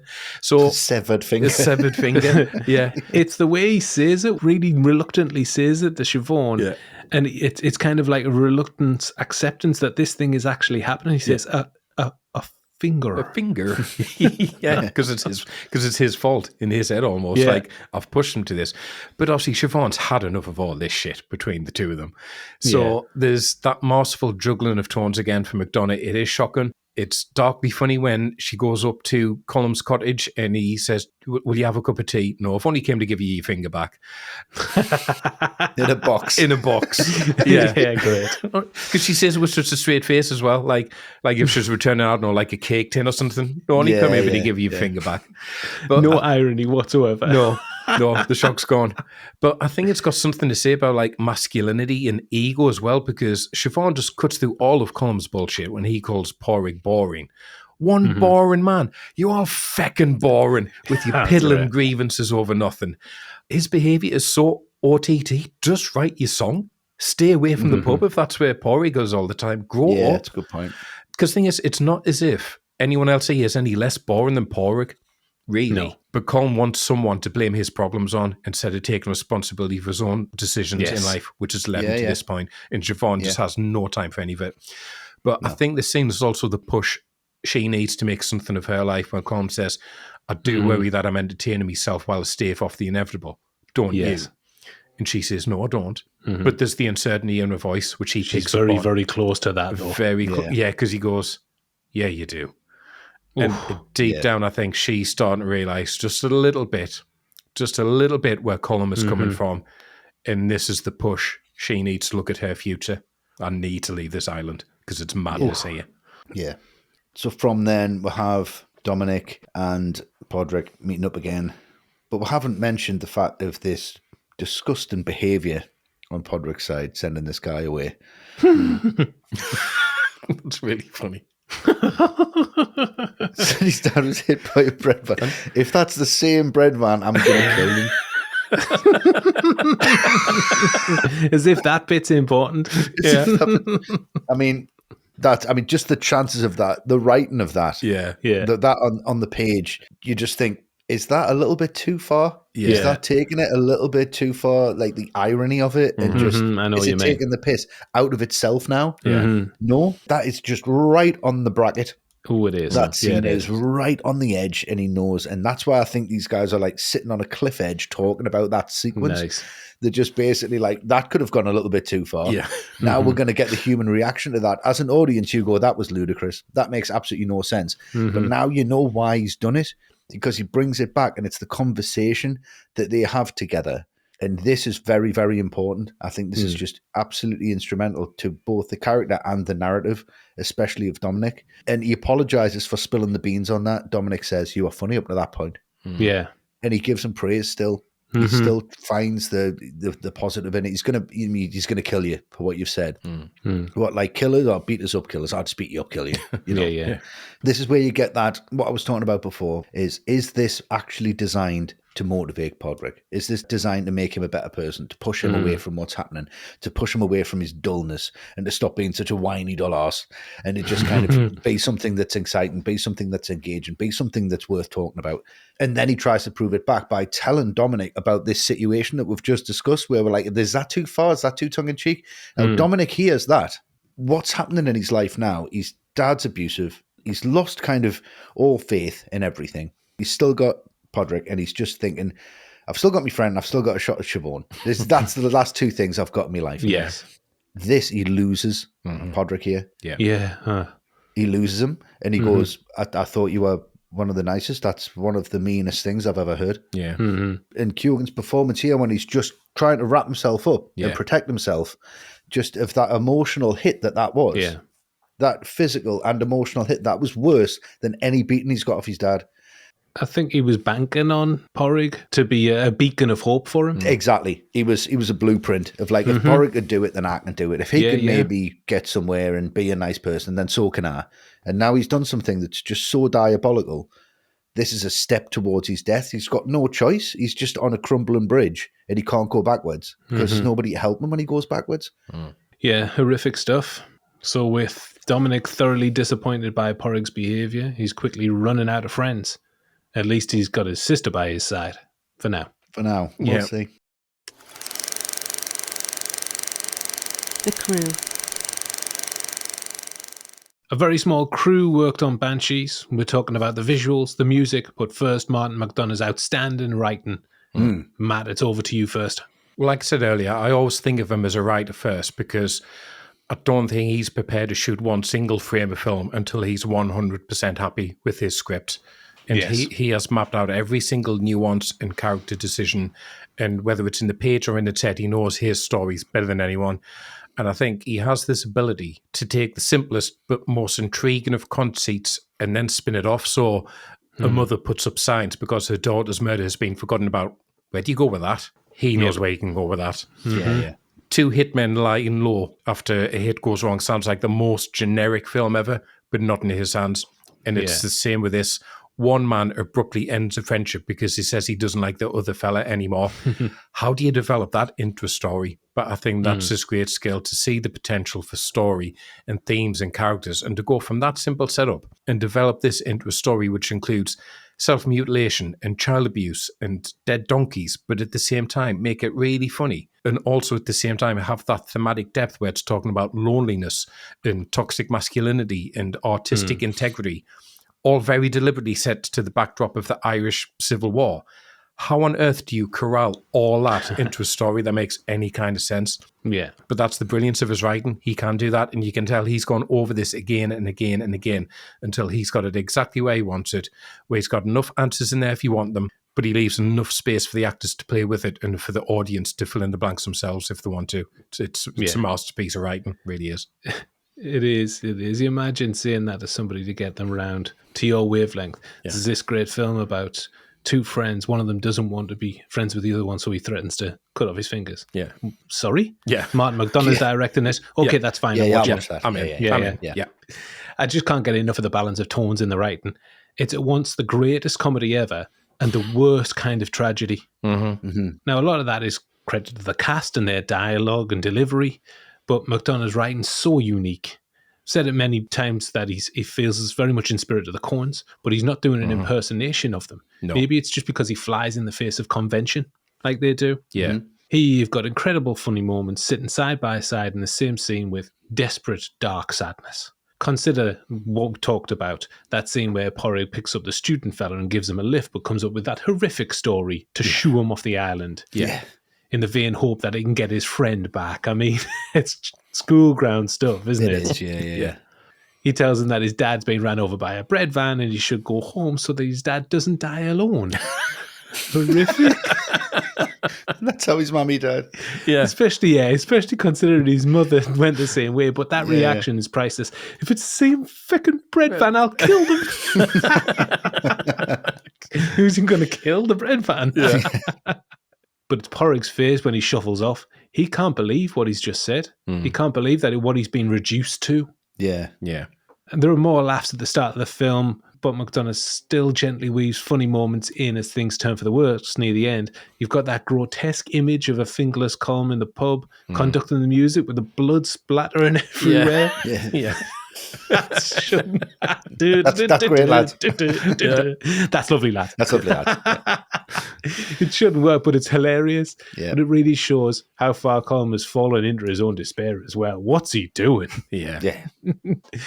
McDonagh's writing is so idiosyncratic, so unique, that you can never predict where his storytelling will go. He did the same thing on In Bruges. Absolutely hilarious moments next to complete sadness and hopelessness. Long may it continue for me. Yeah. Great writing. I mean, I totally agree, and I agree with Matt as well. I think he is a writer before he is a director. Yeah. And the thing that he does really well is you don't know who's the lead in any of his films.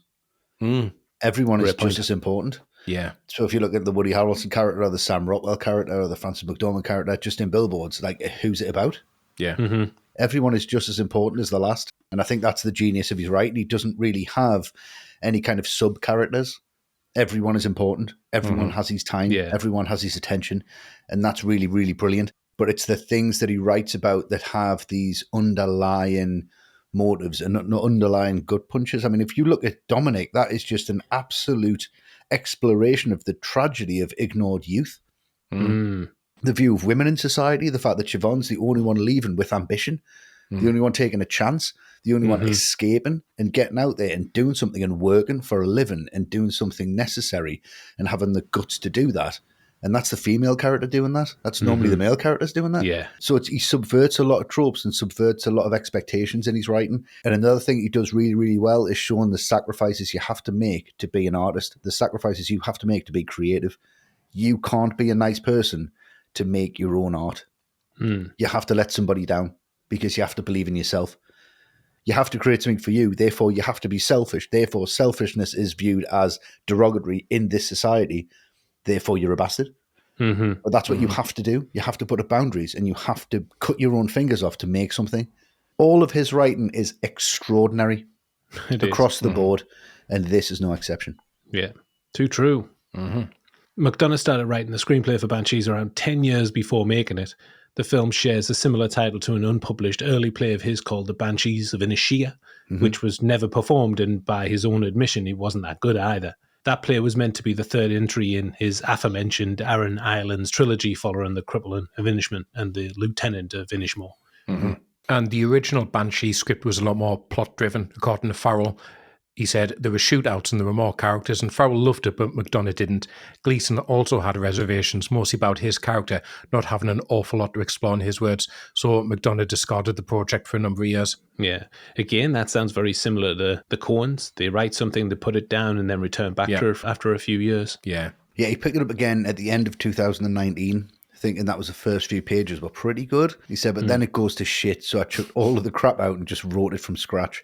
The original version had too much exposition, Civil War characters from the mainland were introduced, and it was too simplistic, according to McDonagh. He's got a really interesting writing style. He doesn't do treatments for his films, so he doesn't know where the story's going to go until he's actually in the middle of writing it, which is incredible. Yeah. When he was writing the pub scene, for example, where Colin threatens to cut off his fingers, he had no idea where the story would go until that idea came to him in the moment. Wow. It just evolved like that. Yeah. Right. And Gleeson said he throws all the cards in the air in his writing. He's told me before he likes to put a roadblock in the way. He gives himself a situation that is almost impossible. That's a huge inspiration for me because I feel like if I'm going to write something, then I need to have it fleshed out from start to finish. Exactly. Yeah. It's not the traditional way to write a screenplay, is it? No. You need a treatment You need first. a You need to treatment. know the narrative beats. It's the start, middle, and end. That's how I'm going to flesh it all out. So, I mean, that's just huge. Any creatives out there listening to this who want to write something, just write it. These Just guys go. did. Yeah. As we said, Inisherin is a fictional island. The word itself translates to the island of Ireland. Yes. Right. Amazing. And a banshee is an ancient female evil spirit from Irish folklore, which, when encountered, serves as an omen of death for a loved one by screeching at them in extremely loud volume, portends to death, as Colin says. Yep. When writing the character of Podrick, McDonagh drew upon his own personal experiences of emotional pain, like a relationship breakup. He said, I really tried to be truthful to that sadness as much as I could on Podrick's behalf. That's lovely, that. Yeah. Incredible. And for Colin, he drew upon professional experiences when facing doubts in his career. He said, should I be making more than one film every 5 years? Should I speed it up? And I think that sort of imbued Brendan's side of the story. Yeah. I love it. You can tell that even though it's way out there, it comes from a personal place. Yeah. Oh, absolutely. As clarified by a calendar scene on screen early in the film, more fool me, Banshees is set in April 1923 during the latter half of the Irish Civil War. And the Irish Civil War lasted from June 1922 to May 1923. It was fought between the government of Ireland, supported by the United Kingdom, and the Irish Republican Army over the sovereignty of Ireland following their previous war for independence. Yeah. And the result saw people who previously fought together now fighting against one another, something thematically relevant to Banshees. Yeah. Friend against friend, brother against brother. McDonagh used the war theme as a backdrop which reflects the narrative, saying that it's not necessary to know the ins and outs of the war and the reasons for it. He said, all you need to know is that it was over a hairline difference of beliefs, which had been shared up until the year before. Yeah. And it led to horrific violence. Yeah. Yes, an unusual basis for a screenplay, but one which gets so much gold from. Yeah. And here is our third and final Patreon question from Michael Smith. Hello, Michael. Hello, Michael. Michael says, as always, great work. A recent unexpected hospital stay was made easier going through the back catalogue. I discovered the apartment after your alternative Christmas movie pod. Well, that's Wow. very nice, Yeah, Michael. wonderful. We'll Very hope nice. you're on the mend as Yes, indeed. Yeah. Best wishes, Michael. Yep. well. Michael's question is, the Banshees of Inisherin seems to be a classic Marmite film. Do we need to explain Marmite for overseas listeners? You love it or hate it. Yeah. You either love it or hate it. That's yes. It is a yeast-based spread A in the yeast UK. extract, isn't it? Yeast Yes. extract. You yeah. love it on crumpets. Now I love it on crumpets. Yeah. Delicious. Yes. Try it out. So it's a classic Marmite film. Either you love it or hate it. Audiences are either completely enchanted by its bleak humour and philosophical depth, or totally put off by its pacing and sudden jar and violence. In your opinion, what specific elements of the movie do you think is the primary reason it divides audiences so sharply?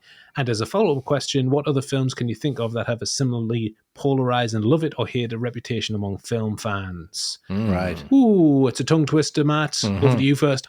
The specific element, I think, is the fact that Colin's threat isn't a standard movie threat. It isn't leave me alone or I'll come after your animals, I'll come after your sister, and then I'll come after you. It's the threat of self-mutilation, which is so hard to understand to him then going through with that. Yeah. And it's fundamentally extremely disturbing because it doesn't make any kind of sense. And the film doesn't explain it. And I think that tied together with the fact of how much of a resolution do you actually get here? There's a lot of ambiguity still at the end. What's going to happen to these characters? And that just doesn't always work for people who like neater, happier endings. Mm-hmm. And then in terms of other examples, I'll just go back to the one we covered last year, The Blair Witch Project. I think one of the most divisive films ever. You either like us, think it's absolutely terrifying, or you think it's just three annoying people in the woods screaming and pointing cameras at rocks. Mm-hmm. In which case, you're wrong. Yeah, brilliant. Yeah. Brilliant, yeah. I'll start off with the second question. The films that divide opinion for me are often ones that defy convention. The films that came to mind were things like Mother, Blue Velvet. Mm-hmm. They tackle subjects that most people don't want to confront and make you pay for sitting down and watching them. Yeah. I think Banshees is very similar. I've never seen a film about so little that has so much to say in such a strange, sweet, sad, violent, and funny way. It's a challenging film. In more ways than one, you've got to go through this heartbreaking journey with these characters. And really, for what reason or to what end? Yeah. Is all of this business worth it? Is it worth your time? It absolutely is, of course. Totally. But I can understand why people might not take to it. Yeah. Bleak and beautiful. It's sometimes people just don't want to suffer for 2 hours. They want to switch off and not have to come to terms with the loneliness of this film because it is entrenched in loneliness. But it is also very beautiful and soulful. If you're not a huge fan, give it another go because there is so much to get your teeth into. Yeah. Oh, absolutely. I mean, if you're listening to this far, you're going to be a fan of the film. Yeah. But do you not think that people just tune in for us, Westy, and not the film? Oh, not for me, maybe for you guys. Oh, modesty. There he goes. Okay, Westy, Michael's question. Michael's question's a good one for me because this is something I really, really enjoy about cinema and about art in general. And I think anything that has a strong passion and a singular vision is polarizing. And anything that's polarizing is real art because you're not making anything for an audience, you're making it for yourself. And if you find an audience, that is a bonus. Yep. And if you don't find an audience, then you've lost nothing.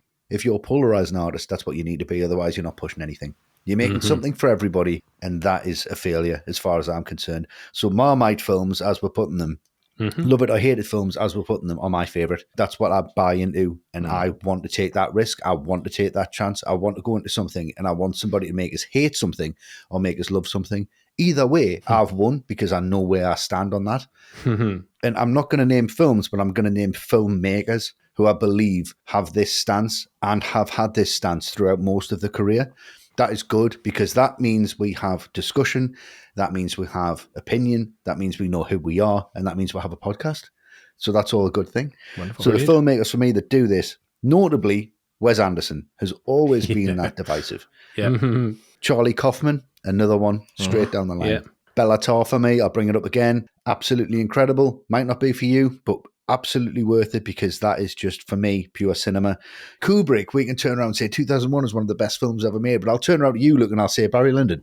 Get it out of my face. Exactly. And we've got a podcast on films. Aronofsky, like you've just mentioned, I'll bring him up last. Yeah.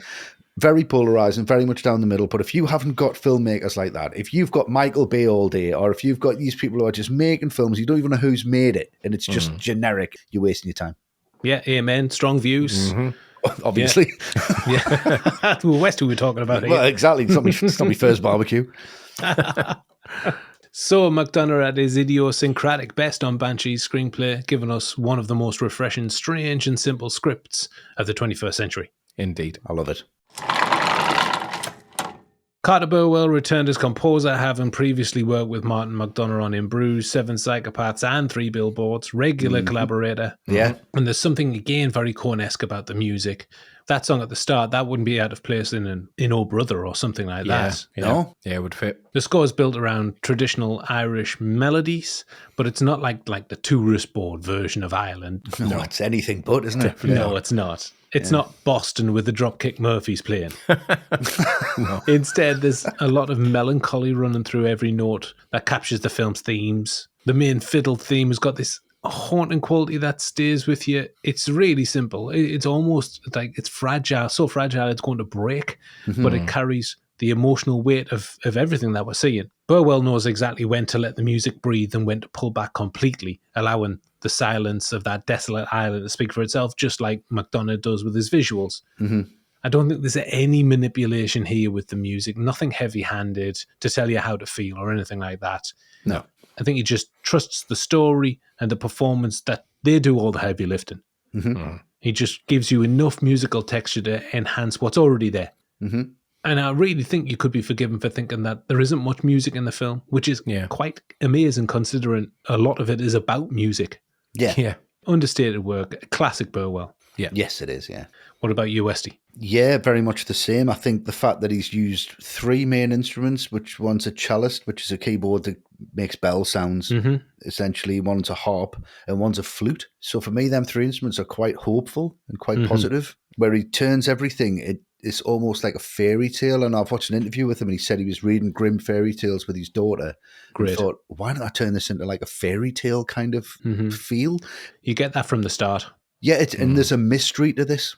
There's a mystery to the score. He keeps everything quite chromatic, and everything sits between major and minor. There's no majors and there's no minors in this score. It sits right in the middle. And like McDonagh, I think he's worked with him so long where he goes, I tell you what, I'm going to show you where the line is, and you've got to decide which part of the line you want to step on. And it's very much like an old music box that you just turn and it just pops open and you cannot stop it. It's just going to play over no matter what emotions on the screen. That's what you've got to hear. And it doesn't matter if it fits or not. It's just part of it. It's like you found it on the island, and that's the soundtrack of the island. It's a beautiful score. It is. It's amazing. Yeah. What about you, Matt? Carter Burwell's music? Well, they've clearly got a harmonious relationship.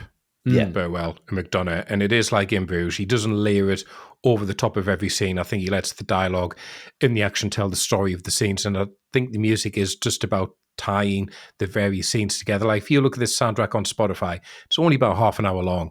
Most tracks are only about a minute long. I think the longest is 4. Yeah. So it's one of those where I think you have to take yourself out of the film a bit to really deliberately listen to it and appreciate it.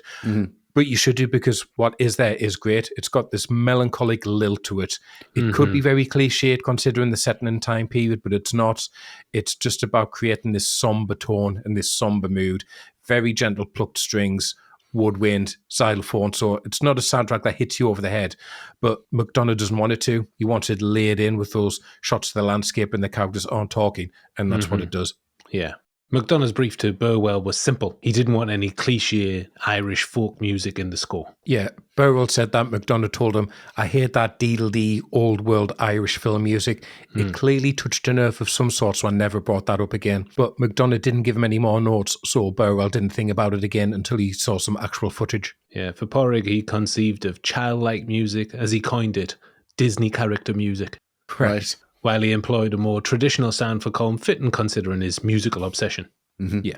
The opening piece of music isn't Irish at all. It's a Bulgarian folk song performed by the Bulgarian State Radio and Television Female Vocal Choir. McDonagh just loved the song and thought it fit the opening of the film perfectly. It's great.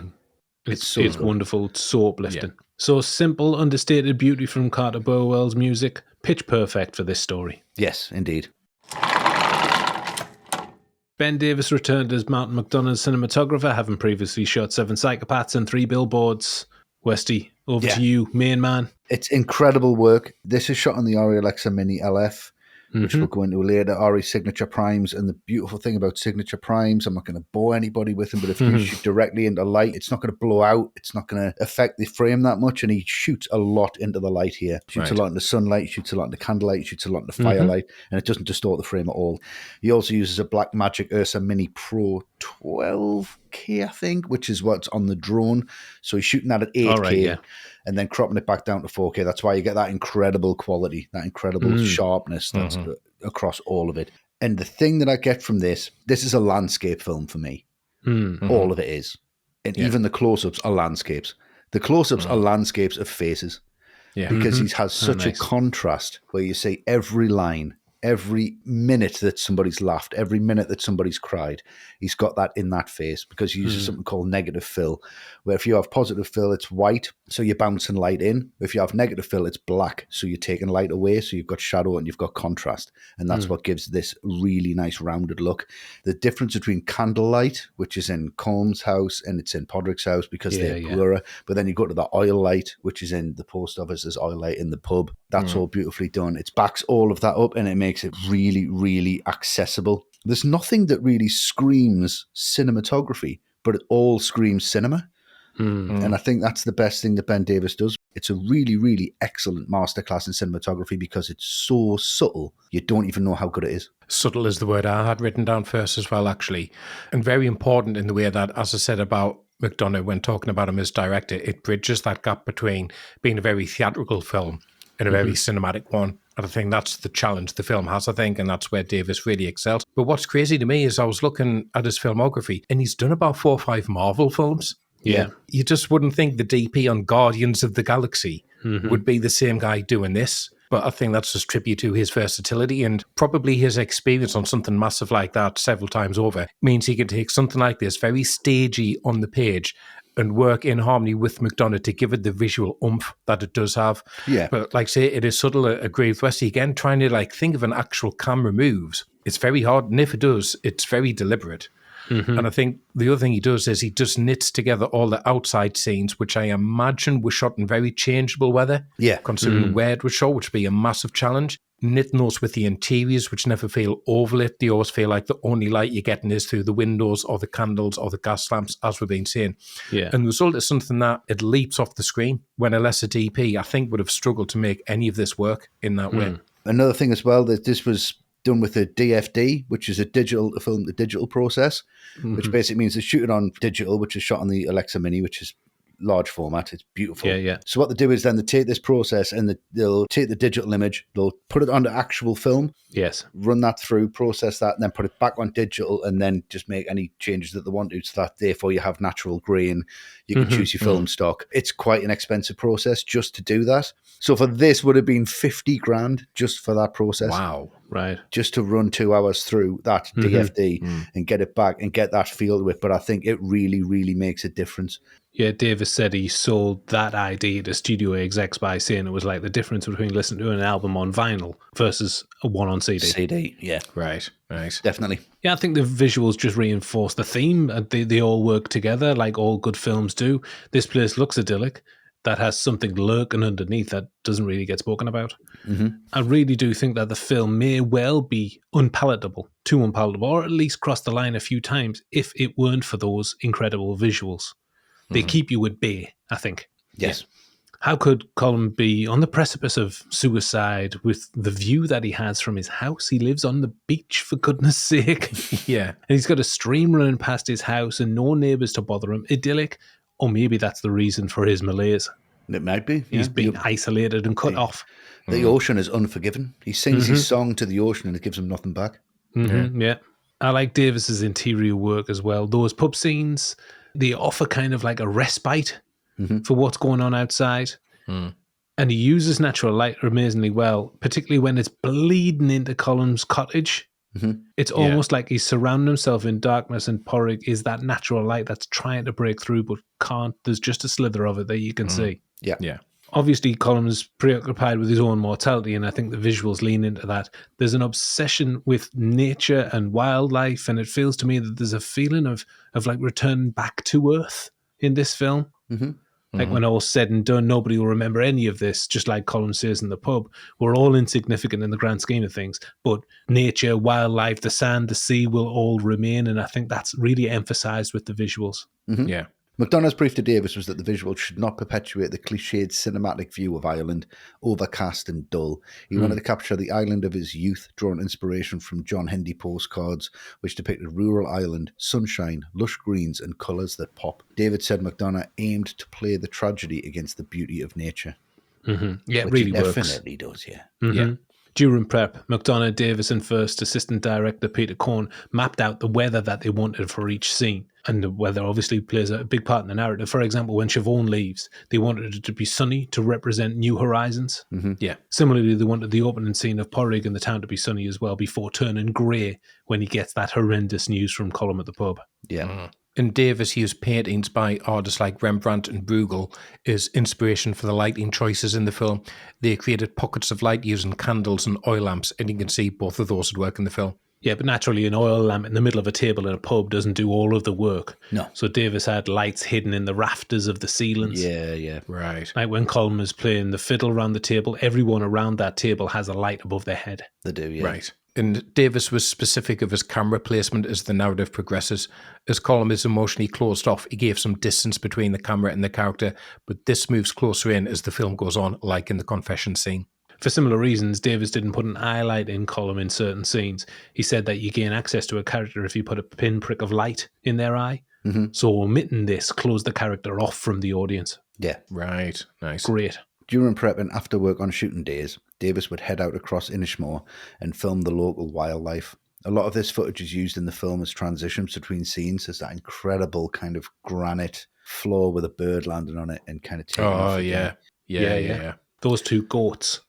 The Yeah. one you can only see one, but then it moves to the side, and then there's the one Slightly comes behind. out. It's almost Yeah. like the two main characters. Oh, it is, yeah. The edit on the film was Oscar winner, one for Sound of Metal, Mikkel Nielsen.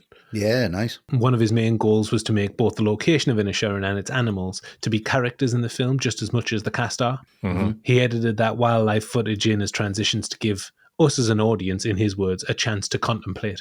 Yes, Yeah. to get your breath back, really. Yeah. But Nielsen was only brought in at the 11th hour after McDonagh's usual editor, John Gregory, sadly passed away just before filming started. McDonagh said John loved Westerns and he loved the West of Ireland, so it's a real shame he didn't get to see it. And the That's a film, shame. as you might have noticed, is dedicated to Gregory. Yes. Yeah, it's right at the end, isn't it, in the Yeah. credits? Yeah. Nielsen said that he knew it was a delicate situation and visited the set only once to meet with McDonagh. Otherwise, he worked from his editing suite in Copenhagen. Right. All right. Nicely judged. Yeah, very nice. Yeah. So a super talented crew on Banshees, enhancing McDonagh's bleak, beautiful writing with outstanding music and visuals. Definitely. The end. With Dominic disappointed with the new porrig, he takes one final crack at Siobhan before everything falls apart. Yeah. And Matt, it's over to you to pick that bat on up. Yeah, good luck here, mate. Oh, I needed on it. I mean, this scene was just the most memorable scene on first viewing. You know, it's Without doubt. certainly one I think that's gone into popular culture the most. It's become a meme. And considering it's not even the two main characters, it's the two support characters, I think that says a lot about how this is written, how it's played out. Dominic and Siobhan by the lake.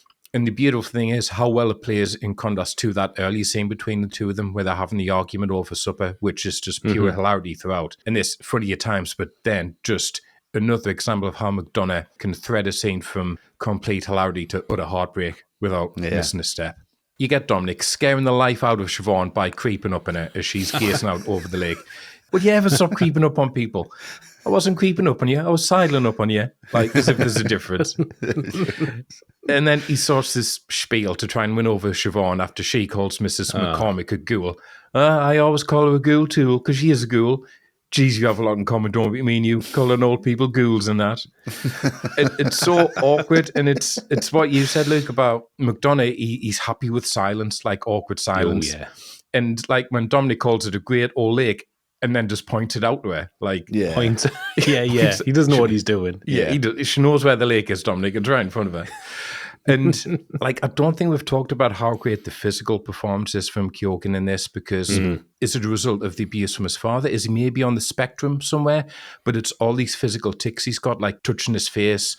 And in this scene, he's wriggling around on the spot, like trying to get these words out. And he's so tongue-tied. But it is still funny at first because he starts winding up this speech to ask her out and he says, they've got a lot in common.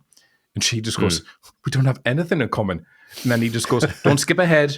Don't skip ahead. Because he's still got this all to come. But then you just get the sheer heartbreak of it all, stumbling over his words. He's so nervous. And I think Condon plays it so well because Siobhan has barely tolerated Dominic throughout the film. But when she realizes what he's asking, and he's trying his best to be normal, which is all she's been asked him to do, her face just softens and she lets him down as gently as she can. Like, I don't think so, love.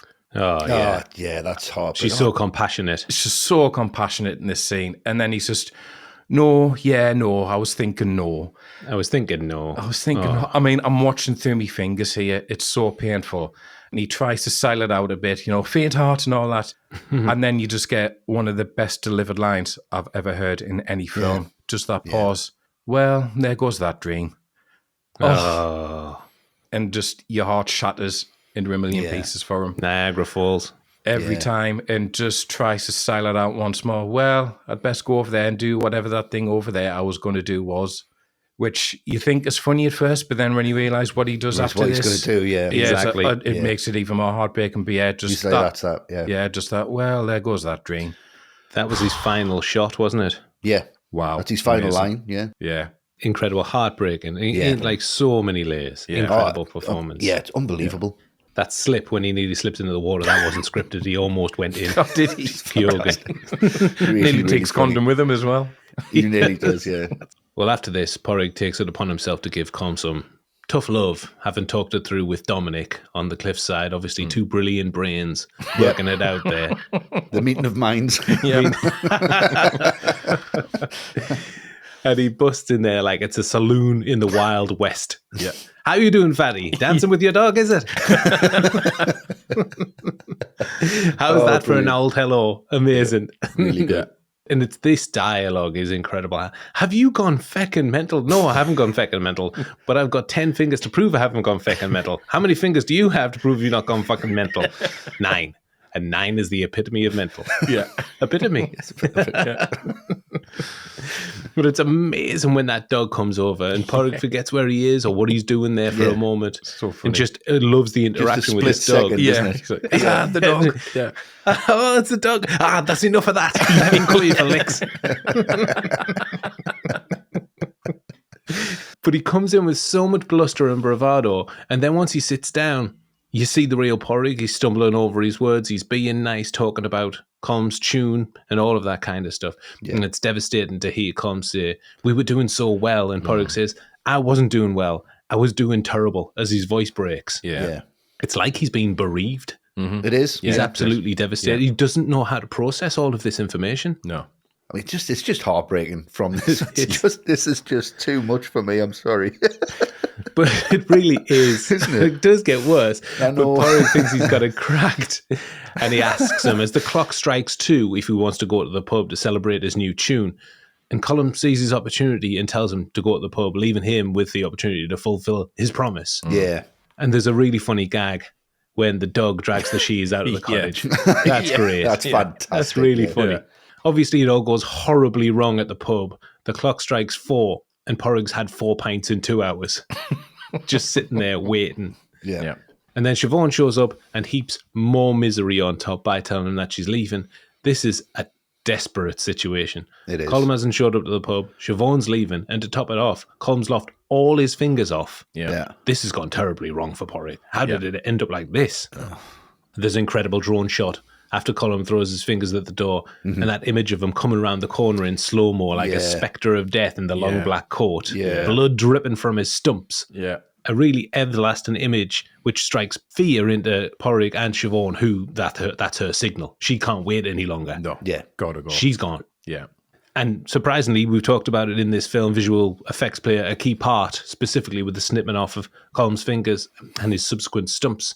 Simon Hughes of Union VFX oversaw the work and said the biggest challenge was creating CG stumps of Brendan's fingers alongside the intricate movement and animation required. Yeah. Yeah. And there are other VFX that go unnoticed, like Colm's house being ablaze, the lightning storm, and Matt Payton's that he used for the opening scenes, all pretty seamlessly done.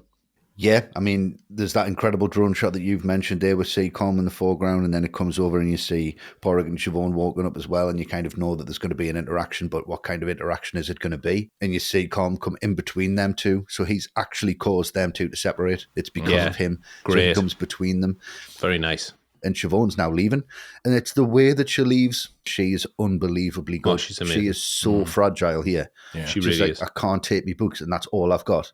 That's heartbreaking, that. Can you look delivery after them for us? It's just, she's like, I can't carry everything. That's all I've got. Yeah. She's got literally nothing else but the clothes on her back. But it's his line delivery here. And he's like, oh, don't say, oh, Porrig. Say yes. Yeah. Like, are you leaving? Say, yeah, oh, Porrig. Oh, God. When it comes to that boat as well, these are some of the most beautiful shots in the film. The way that boat is framed. And then when she's on that boat, just the way that she's framed against the sail, and there's people in the background out of focus, but she looks like she's heading towards the sunrise. She looks like she's heading towards something free and colourful and bright and new and exciting. And it's that coat that she's got on as well, that Yeah, yellow coat. that- and yeah, everybody's it's like in browns. Yeah, it's a real splash of colour, isn't it? As we're talking about the costumes, costume designer Martin McDonagh, she wanted to ensure that they didn't look or feel like, in her words, a pastiche of the Aran Islands. Yeah. So she used entirely homespun and only Irish wools, linens, and overdyed fabrics. Unbelievable. All the sweaters in the film are hand knit by an 80-year-old local lady, Delia Barry. Gleeson loved his so much that he kept regular contact with Barry, sending her cards in return for more knitwear. I loved it. need some of that clobber. Wow. It's incredible. It's looks amazing. unbelievable. For Porrig's red sweater, McDonagh conceived it as being made by Siobhan, his sister. She said, I can imagine Siobhan thinking, oh my God, the winter's coming in, it's very cold, I'm going to knit Porrig a jumper. Yeah. Then making the little colour as a kind of personal touch. Yeah, Yeah. it's lovely. And for Com, she said there had to be something of the poet in the way he dressed, but without it being very ostentatious. She said that his clothes reflect that of someone who has travelled to the outside world and has brought back ideas of what an artist should dress like. Corduroy and linens are part of his ensemble. Yeah, great. Yeah. It just shows like the minute detail that the production goes to. Yeah. We don't see that. We don't, well, we course see not, it, no. but we don't think that. But that reinforces the story, doesn't it? And the characters. Yeah, really does. I think subsequently from this scene, it gets darker, it gets overcast. Yeah. Not the weather, but the tone just seems to definitely shift does. to a shadow. Have I even got to go into this bit? And then he comes home, and then we get that horrible push to the corner of the house, Yeah. which reminds me of like Mulholland Drive. Yeah. You know, when it's like good things are just around the corner, corner. And there's Mulholland Drive. Yeah. And this corner, I don't like it. I don't like it at all. I don't like it at all. I don't like it. I don't like it so. And we come round, and then Jenny's dead. Let's just pull the Band-Aid off. Yeah. And it is absolutely devastating. It's devastating for Porrig. It's devastating for us. Yeah. His only glimmer of hope, his only friend, the only one keeping him from being sad. His levels of grief, the way he deals with it, that sigh and that realization of there's nothing I can do about this. Yeah. And it's then he finds the finger and pulls it out of her mouth, and he's going, actually, I can't do anything about this, but I can do something about this. Yeah. I can now, I've got someone to blame. I've got somewhere to put me anger. And then it comes to the point where he's burying Jenny. Did anyone notice that he buries that in his quilt from his bed? Yeah. So that's him not comfortable anymore. He's obviously just he's not going to have a quilt. He's just, I hadn't noticed. he doesn't want comfort. He doesn't want warmth. He's given that all to Jenny, and now he's just cold and his heart's gone. Yeah. His heart's gone, and it's on the sign that says Jenny with the little black heart. There you go. God. It's too much. It's too The more I talk about this film, the more I realise it's an absolute masterpiece. It's really just is. a masterpiece. It's a masterpiece. And he goes into the pub, and we have that wonderful moment where he's finally written the track, he's composing it, and it's bam, da, dun, da, dun, da, dun, da, dun, da, dun. Blood everywhere, just doesn't give a shit. Everybody's looking. John Joe behind the bar. What the fuck is going on? We'll just give him like a towel or something. But they're like, no, there's no stopping him. He's absolutely in the zone now. He's going for it, and he's just punching that violin at people. That's lovely, lads. And Porrig comes in, and he thinks that's it. He's done his side. He's cut all his fingers off. That's it. End of story. I feel better. I feel great. Let's just cut it there. Let's just call it a day. I've written me music. You know, my legacy is now there. I can't be remembered for something. And Porrig comes in, and it's anything but the truth. Yeah. Me little donkey died today, so no, we'll not call it the end. We'll call it the fucking start. Oh, That line, we'll not call this the end. We'll call this the start. That's just so powerful. Yeah. that's amazing. And so To our good. graves, we're taking this. Yeah. Yeah, one of our graves anyway. Yeah. Oh, Amazing. 2:00 tomorrow, God's Day, Sunday. I'm going to burn your house down. Make sure the dog's not there. I've got nothing against that gang. Yeah. And I'm not going to check if you're in or not. But before that, we'll have Kearney coming in, grabbing his hair, asking where Dominic is. And when you know on the second viewing that he's obviously killed himself by now, yes. you don't know where he is. But that's so satisfying when Colin gives him a smack. Yeah. Oh, Leave him really alone. is. He's donkey's what an just died. uppercut. Yeah. That little tap on the face. 2:00. Just before he leaves, 2:00. Yeah. So the die is cast, and we're headed for a showdown of epic proportions. Showdown, all right, yeah. After Colin goes to another confession and confirms the despair is back a bit, Porrig gets a heartfelt letter from his sister as he plans his revenge. It's voiceover. And it's over to you. Every scene is met with a chorus of, Yeah, because I mean, everyone is spiraling here, but you can't say Porrig isn't a man of his word. He is going to arrive at 2 o'clock to burn that house down, but he will absolutely make sure that Colin's dog is going to be unharmed and all of this. Yeah. Like, he takes care of that dog and no He problem. really just scoops him up. Scoops him up, yeah. Which is a lovely thing to see in amongst all this darkness. It is, yeah. But I think this scene where he's getting the firewood together and it's with Siobhan's letter and voiceover, I think this is McDonagh just knitting together everything he wants to say in this film, because this situation has escalated to the point of attempted murder because people just can't communicate with each other, or they can't leave things alone, or they do things without thinking of the consequences. And while all this is going on, the civil war is still raging on in the mainland. And no one on here understands that either. It's just a headline. Yeah. And I think McDonagh, he doesn't have a lot of animals in this film by accident or just because they're on an island. I think they are the innocents here. They are the innocent bystanders to all of this. They can't affect any of this madness that's going on. They just either mute witnesses or they end up as collateral damage, from Colin's dog to Jenny. And I think this is obviously contrasted to everything Siobhan is talking about in her letter. She sounds so happy and settled straight away. And again, that's the point McDonagh was making. She's not the other side of the world. She's only over there on the mainland, over this channel. Which might as well be the other side of the world. It might as well be Australia. Yeah. That's just going to do for all the difference it makes to Porrig. That's how small the dividing line between peace and war is here. And there's that visual contrast of all this really logical, thoughtful argument that she's putting forward as to why Porrig should follow her lead. But while it's being read out, he's loading up his cart with firewood because he's going to burn his best friend's house to the ground, possibly with him in it. Yes. Yeah. But then in classic McDonagh style, there's always an unexpected laugh, and it comes when Siobhan makes this really heartfelt plea for Porrig to leave Inisherin because, as she says, all it is from there is bleakness and grudges and loneliness and spite and the slow passing of time until death. And sure, you can do that anywhere. That's great. So you may as well leave, Everybody's a lot less mental over here, but I think that's because they're Spanish. Yeah, they're all from Spain. Yeah. Really good, that. Yeah. I love that. I've talked about the balance of comedy and tragedy, and I think it's best realised in this moment afterwards, when Porrig is at the lowest he could possibly be. Yeah.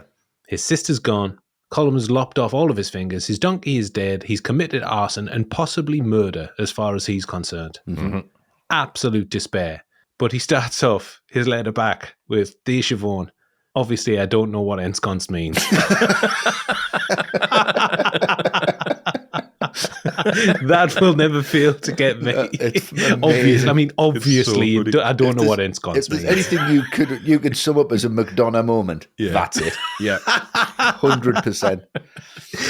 This is the most sad situation I've ever seen put on film, and I'm getting this kind of laugh from Yeah, it. you're laughing from it, yeah. In the middle of it, though. Yeah. McDonagh up to his old tricks, just finding is. the most idiosyncratic way to showcase his talents. Yeah. That balance of absolute hilarity and devastating drama. Yeah. But the rest of the letter is equally as heartbreaking. Yeah. When he's talking about Jenny being there with him. "Get off me, Jenny." Oh, yeah. Yeah. This is a man who is gone. The real Porrig isn't there now. It's a different person. Yeah. And he ends his letter with more devastation with the reveal of Dominic being dead. I mean, come on. What are you doing to us? I know. My goodness. How much more can we take of this? And I truly believe that before this reveal, Kearney, who's the copper, he's coming up to Porrig's house, presumably because Colin's house is on fire. Yeah. I wouldn't be surprised if he's coming to kill him and not arrest him. Yeah. Possibly. Yeah, possibly. He looks like with that intent in his eyes. Yeah.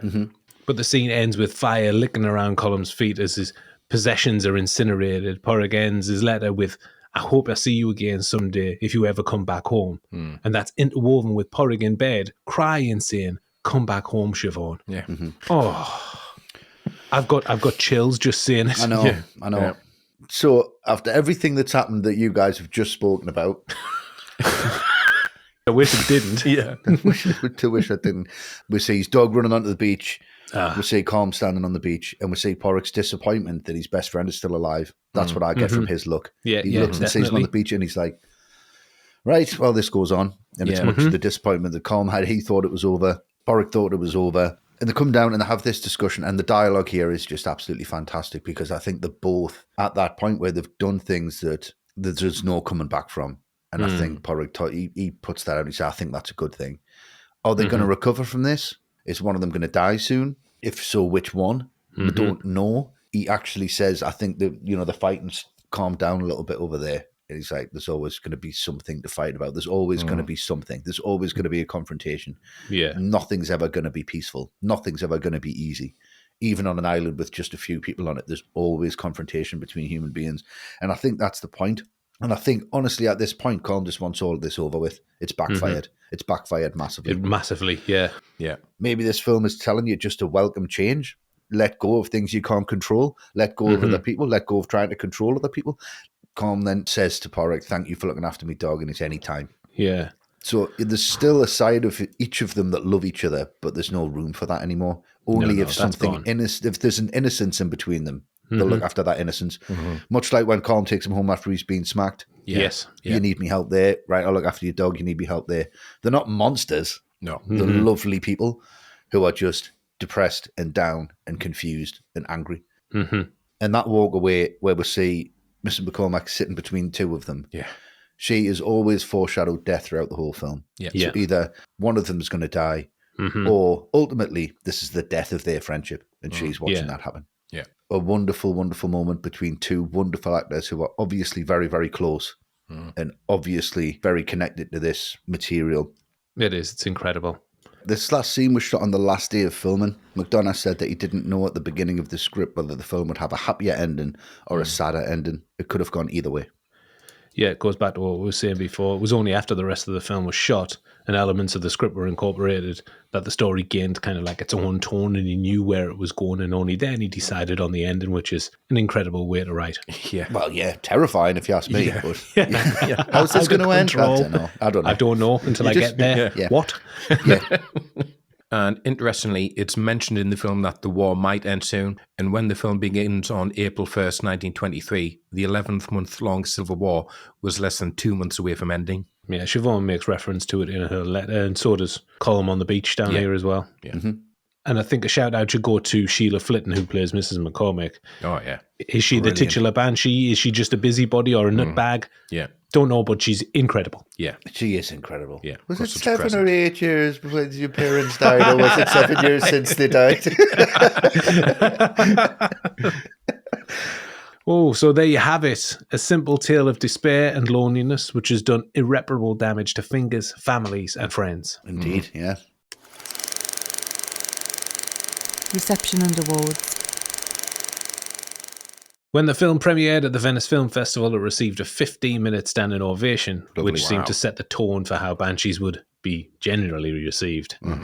It did get overwhelming positive reviews. Empire gave it 4 out of 5 and said, another great feel-bad treat from Martin McDonagh, featuring one of Colin Farrell's best performances yet, as a guy trying and failing to deal with the fallout of a falling out. Nice. Yeah. I think that's a little bit of an understatement from Empire, It is to be a quite little honest. bit, yeah. It is a bit understated, isn't it? Yeah. The Telegraph gave it 5 out of 5, saying an often shoulder-shudderingly funny film. It was comic dialogue. It's dazzlingly designed and performed, which It that's is, again, wonderful. but it's missing the point a little It bit. is. That's a bit over the other side, isn't it? Yeah, it is. It is, yeah. Regrettably, Roger Ebert didn't get to see this film, and I think he would have loved it. I think he would have loved it, yeah. But writing for RogerEbert.com, what do you think reviewer Glenn Kenny gave it out of 4, fellas? I'm going to give it the full whack.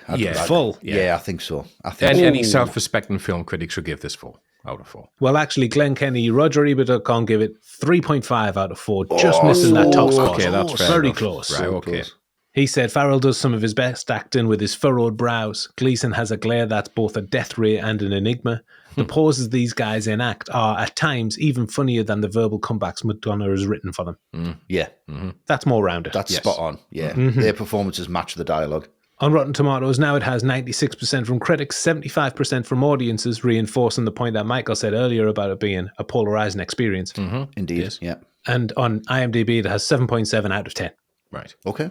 It's still pretty high. Still pretty high, and on a $20 million budget, Banshees returned just over $50 million, which, considering the limited plot, a period piece set outside America, I think that's pretty astounding. It is pretty astounding. And as we said, it's a hard sell to get people like, so what's it It about? really is. Well,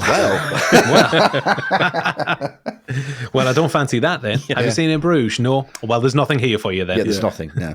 It also featured extensively on the awards circuit, didn't it, Matt? It did. At the Golden Globes, it was nominated in 8 categories, which was the most nominated film since Cold Mountain in 2004. And it took home 3 awards: Best Motion Picture in Musical or Comedy, Best Actor for Farrell in Musical or Comedy, and Best Screenplay. It got the same number of Oscar nominations, 8. Those were for Best Picture, Director, Actor, Farrell, Supporting Actor, Gleeson, Keoghan. Clever, Clever. Supporting Actress, Condon, Screenplay, Editing and Score. Unfortunately, it didn't get a sausage. Lost out on all 8 counts. Such a shame. Sad times. And no nomination for production design, I think, is criminal. Oh, that is, yeah. It was more successful on British shows at the BAFTAs. It got 10 nominations, winning 4. Outstanding British Film, Screenplay and Supporting Actress and Actor for Condon and Keoghan. Very well deserved. Wonderful. Absolutely, yeah. Hometown vote. Yeah. Definitely. So, understated success at the box office, unanimous praise from critics, and a decent haul during awards season. For this film, incredible stuff. Yeah. Yes, unbelievable. Sequels and influence. No sequel has been made to Banshees, and I think we'd be all stunned if one did materialise. It has been called one of the best films of the 2020s and one of the saddest films ever made. But what about our thoughts on its influence and its legacy? And it's quite difficult to say because there hasn't been too much time since its release. Yeah. So the dust hasn't settled really. But for me, it's to do with Martin McDonagh. He confirmed his place as a unique filmmaker with this one to be cherished and nurtured. And whatever idea he comes up with, no matter how strange, studios should just throw money at him. Yeah. Original ideas are becoming less and less in popular culture, so having somebody like him making these kind of movies is so important to a creative industry just like this. Yeah. And secondly, just Gleeson and Farrell together on screen is a joyous experience. Oh, of course it is. Yeah. They could read the phone book and I'd be enthralled. Yeah. I'm certain we'll get a few more films with the two of them in. I would love to have endless films, but no matter how many more they give us, that won't be anywhere near enough. Yeah. No. They've confirmed their legacy is a great double act. Yeah. Definitely. What do you think, Westy? Like I said, there was just these films that are coming out. Avatar came out at the same time. Marvel films are coming out at the same time. And I just felt completely disconnected and just bored and just hopeless. I felt quite a bit like Colin, actually. Just like, I want something to be created where it actually means something. I want something to have a legacy and make sense. And then along comes Martin McDonagh with this in 2022 and kind of opens the door for people to say, look, yeah, it's not making billions, but there's still an audience for this. There's still a place for this kind of film. There's still a place for, like, you know, the local heroes or the whiskey galores, or there's still space for that kind of small film to exist with clever dialogue, with clever writing, with great performances. This is just one of them where it's for the quiet guy at the back. It's for the little guy who wants to make a film. And there's still room for you guys. There's still room for people to come up with good ideas that don't have everything blown up left, right, and center. You know, there's big action set pieces, and it doesn't have to be a Stephen King adaptation. It could just be, you know, you can break it down and make something accessible, make something easy. And McDonagh is the king of that. Yeah. Yes. Wonderful. What about you, Matt? Legacy, influence? I mean, it's almost word for word the same, to be honest. I mean, I think its legacy is cementing McDonagh is just one of the best voices of his generation, one of the most talented filmmakers, one of the most strikingly original people out there, who just makes what he wants to make, and having the confidence that it will find that audience. And again, Farrell and Gleeson, just establishing them one of just the all-time great double acts. Like I said, I'll watch them together in anything. And I think Farrell in particular, this is the one that really proved what kind of range he has as an actor. I mean, he's amazing in Bruges, but that was kind of in his wheelhouse as the kind of firecracker, unreliable person Hollywood had been kind of basing films on. This is different for him. So I think this is one that really elevated him.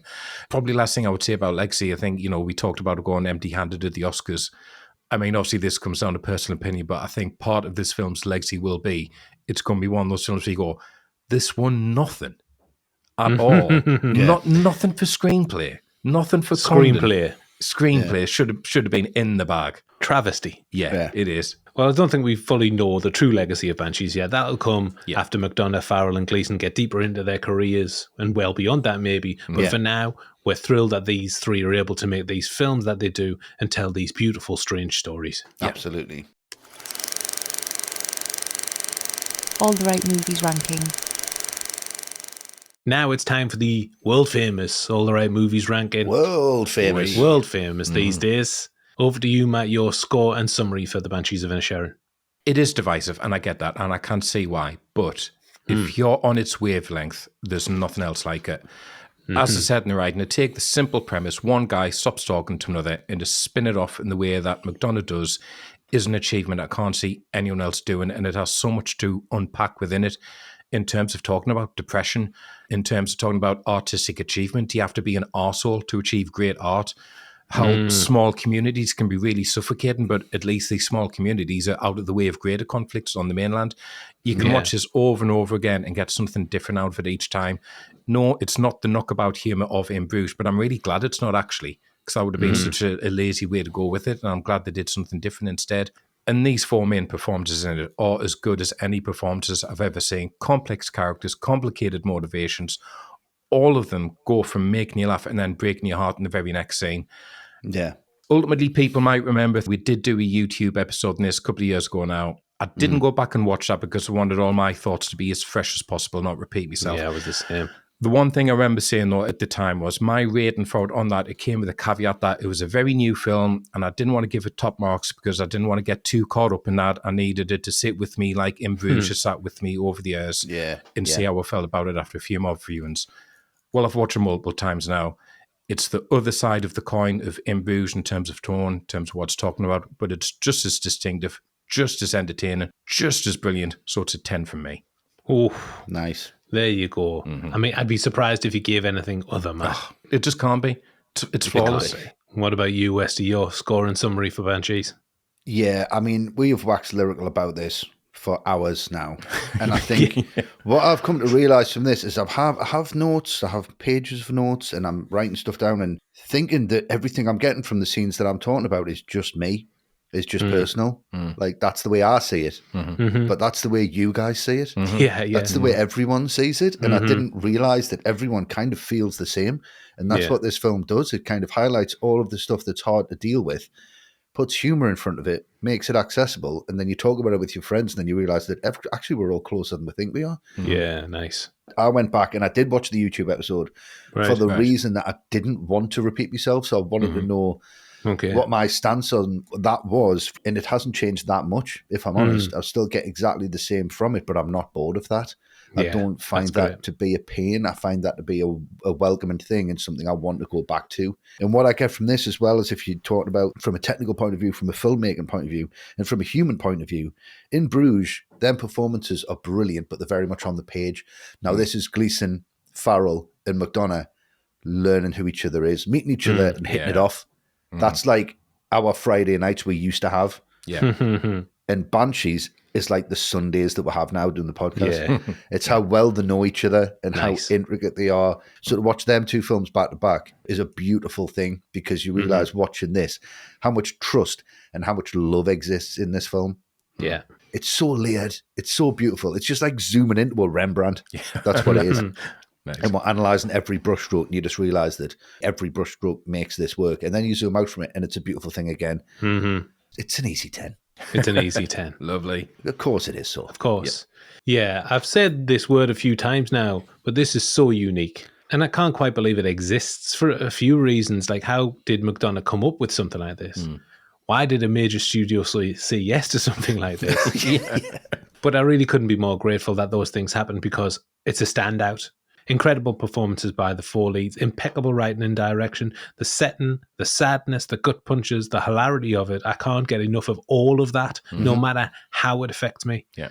Every time it finishes, I'm so tempted to run it back, and that really doesn't happen that often to me. No. That happens all the time to me. I know it does. They're trying to kill us, Dad. It's a new experience for me. Happens to me all the time. Happens to me all the time. I want to be friends with all of the cast, Matt. I'm sure you got the hookup for that. Yes. I've got an You in. take care of that. Yep, I will take care of that. Yep. Hook it up if it's a stick length away. Yeah.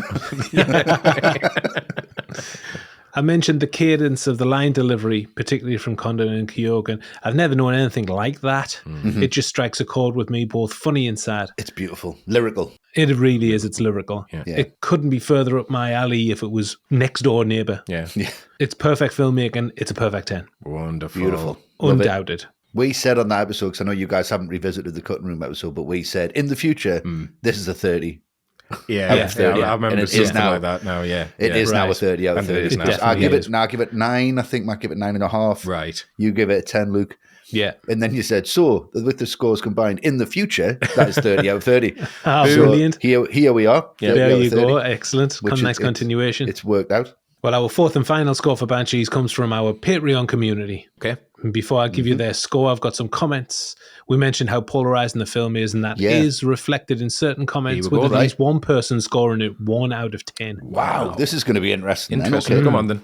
Okay, so firstly, Ryan Douglas. He said, a brilliant film that makes you question morality and getting old, but also that fear of being forgotten and having no legacy after we've gone. The acting is top-notch, and it's superbly written, endlessly quotable, never boring. There goes that dream. 10 out of 10. Beautiful. Yeah. Matthew Williams said, great acting, but I did not really enjoy the story, and not one that I would be in a rush to rewatch, unfortunately. Right. Only a 7. Okay. Barry Cotter said, pretty cringeworthy stuff. I'll rewatch after the podcast. Wow. Okay. And finally, a palate cleanser from Kim Jackson.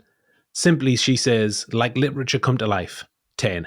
Beautiful. Can always rely on Kim. Absolutely. Lovely stuff. So there's a cross-section of comments. What do you think Banshees averaged out of 10 on Patreon, chaps? For it to get a 7 and a 1, it's not going to be up there, is it? I would say, I'd probably say 8. I'll go 8. 8. Pop it up. Not 9? that disappointing. It's 9 out of 10. Oh, wonderful. Right. Yes. That's great. So yes, a big 9 out of 10, and this time 9 isn't the epitome of mental, thankfully. Thankfully. So that means that combined Banshees has a score of 39 out of 40, a huge score, justified for us, I think. Oh, Yeah. Yeah. Join us again on All the Right Movies in 2 weeks. John, Westy and Matt are judge, jury and executioner as they go all the way back to 1957, Sidney Lumet's debut on one of the greatest films ever made. Yeah. 12 Angry Men. You'll have your eyeglasses on for that one, I'm sure, fellas. Oh, yeah. Yeah. Going to buy a knife the night before. Thought really dramatically into the table. Yeah. Yeah. Our double feature this month is on 2 modern post 9/11 classics from Catherine Bigelow, The Hurt Locker and Zero Dark 30. We had a great time discussing those, so sign up to be an ATRM patron for that. If you haven't done it already, please give us a positive rating wherever you listen to podcasts. If you liked us yesterday, you must still like us today. So please, if you could, 5 stars would be very helpful. It would. That would be great. Thank you It so really much. would help. And as ever, we're on social media around the clock. We're on X, Blue Sky, Threads, Instagram, TikTok. As always, our Making of Movie threads go up on X, and just like our podcasts, they're extensively researched with all information coming from at least 3 sources or from the mouths of the cast and crew. Yep. You can join our Facebook group for another of our amazing group of movie lovers. Great movie chat. Get in there, we're all involved as well. Lovely Yes, chat. indeed. There's no rowing. There's no rowing. No. Our YouTube channel is youtube.com/alltherightmovies. More new videos going up there regularly, so again, don't forget to check that out. Yep. And our website is alltherightmovies.com. Sure is. And that is a wrap, everyone. We've enjoyed some good, normal chatting. Normal Very chat. normal chat. Yeah. Normal chatting. Absolutely. Yeah. And now it's time to go to the pub for a pint, so. Oh, I'll meet you down there, so. 2 o'clock. Won't fool me. Thanks for listening, everyone. Come back for 12 Angry Men in 2 weeks. Thank you so much, Thanks, guys. guys. Take care.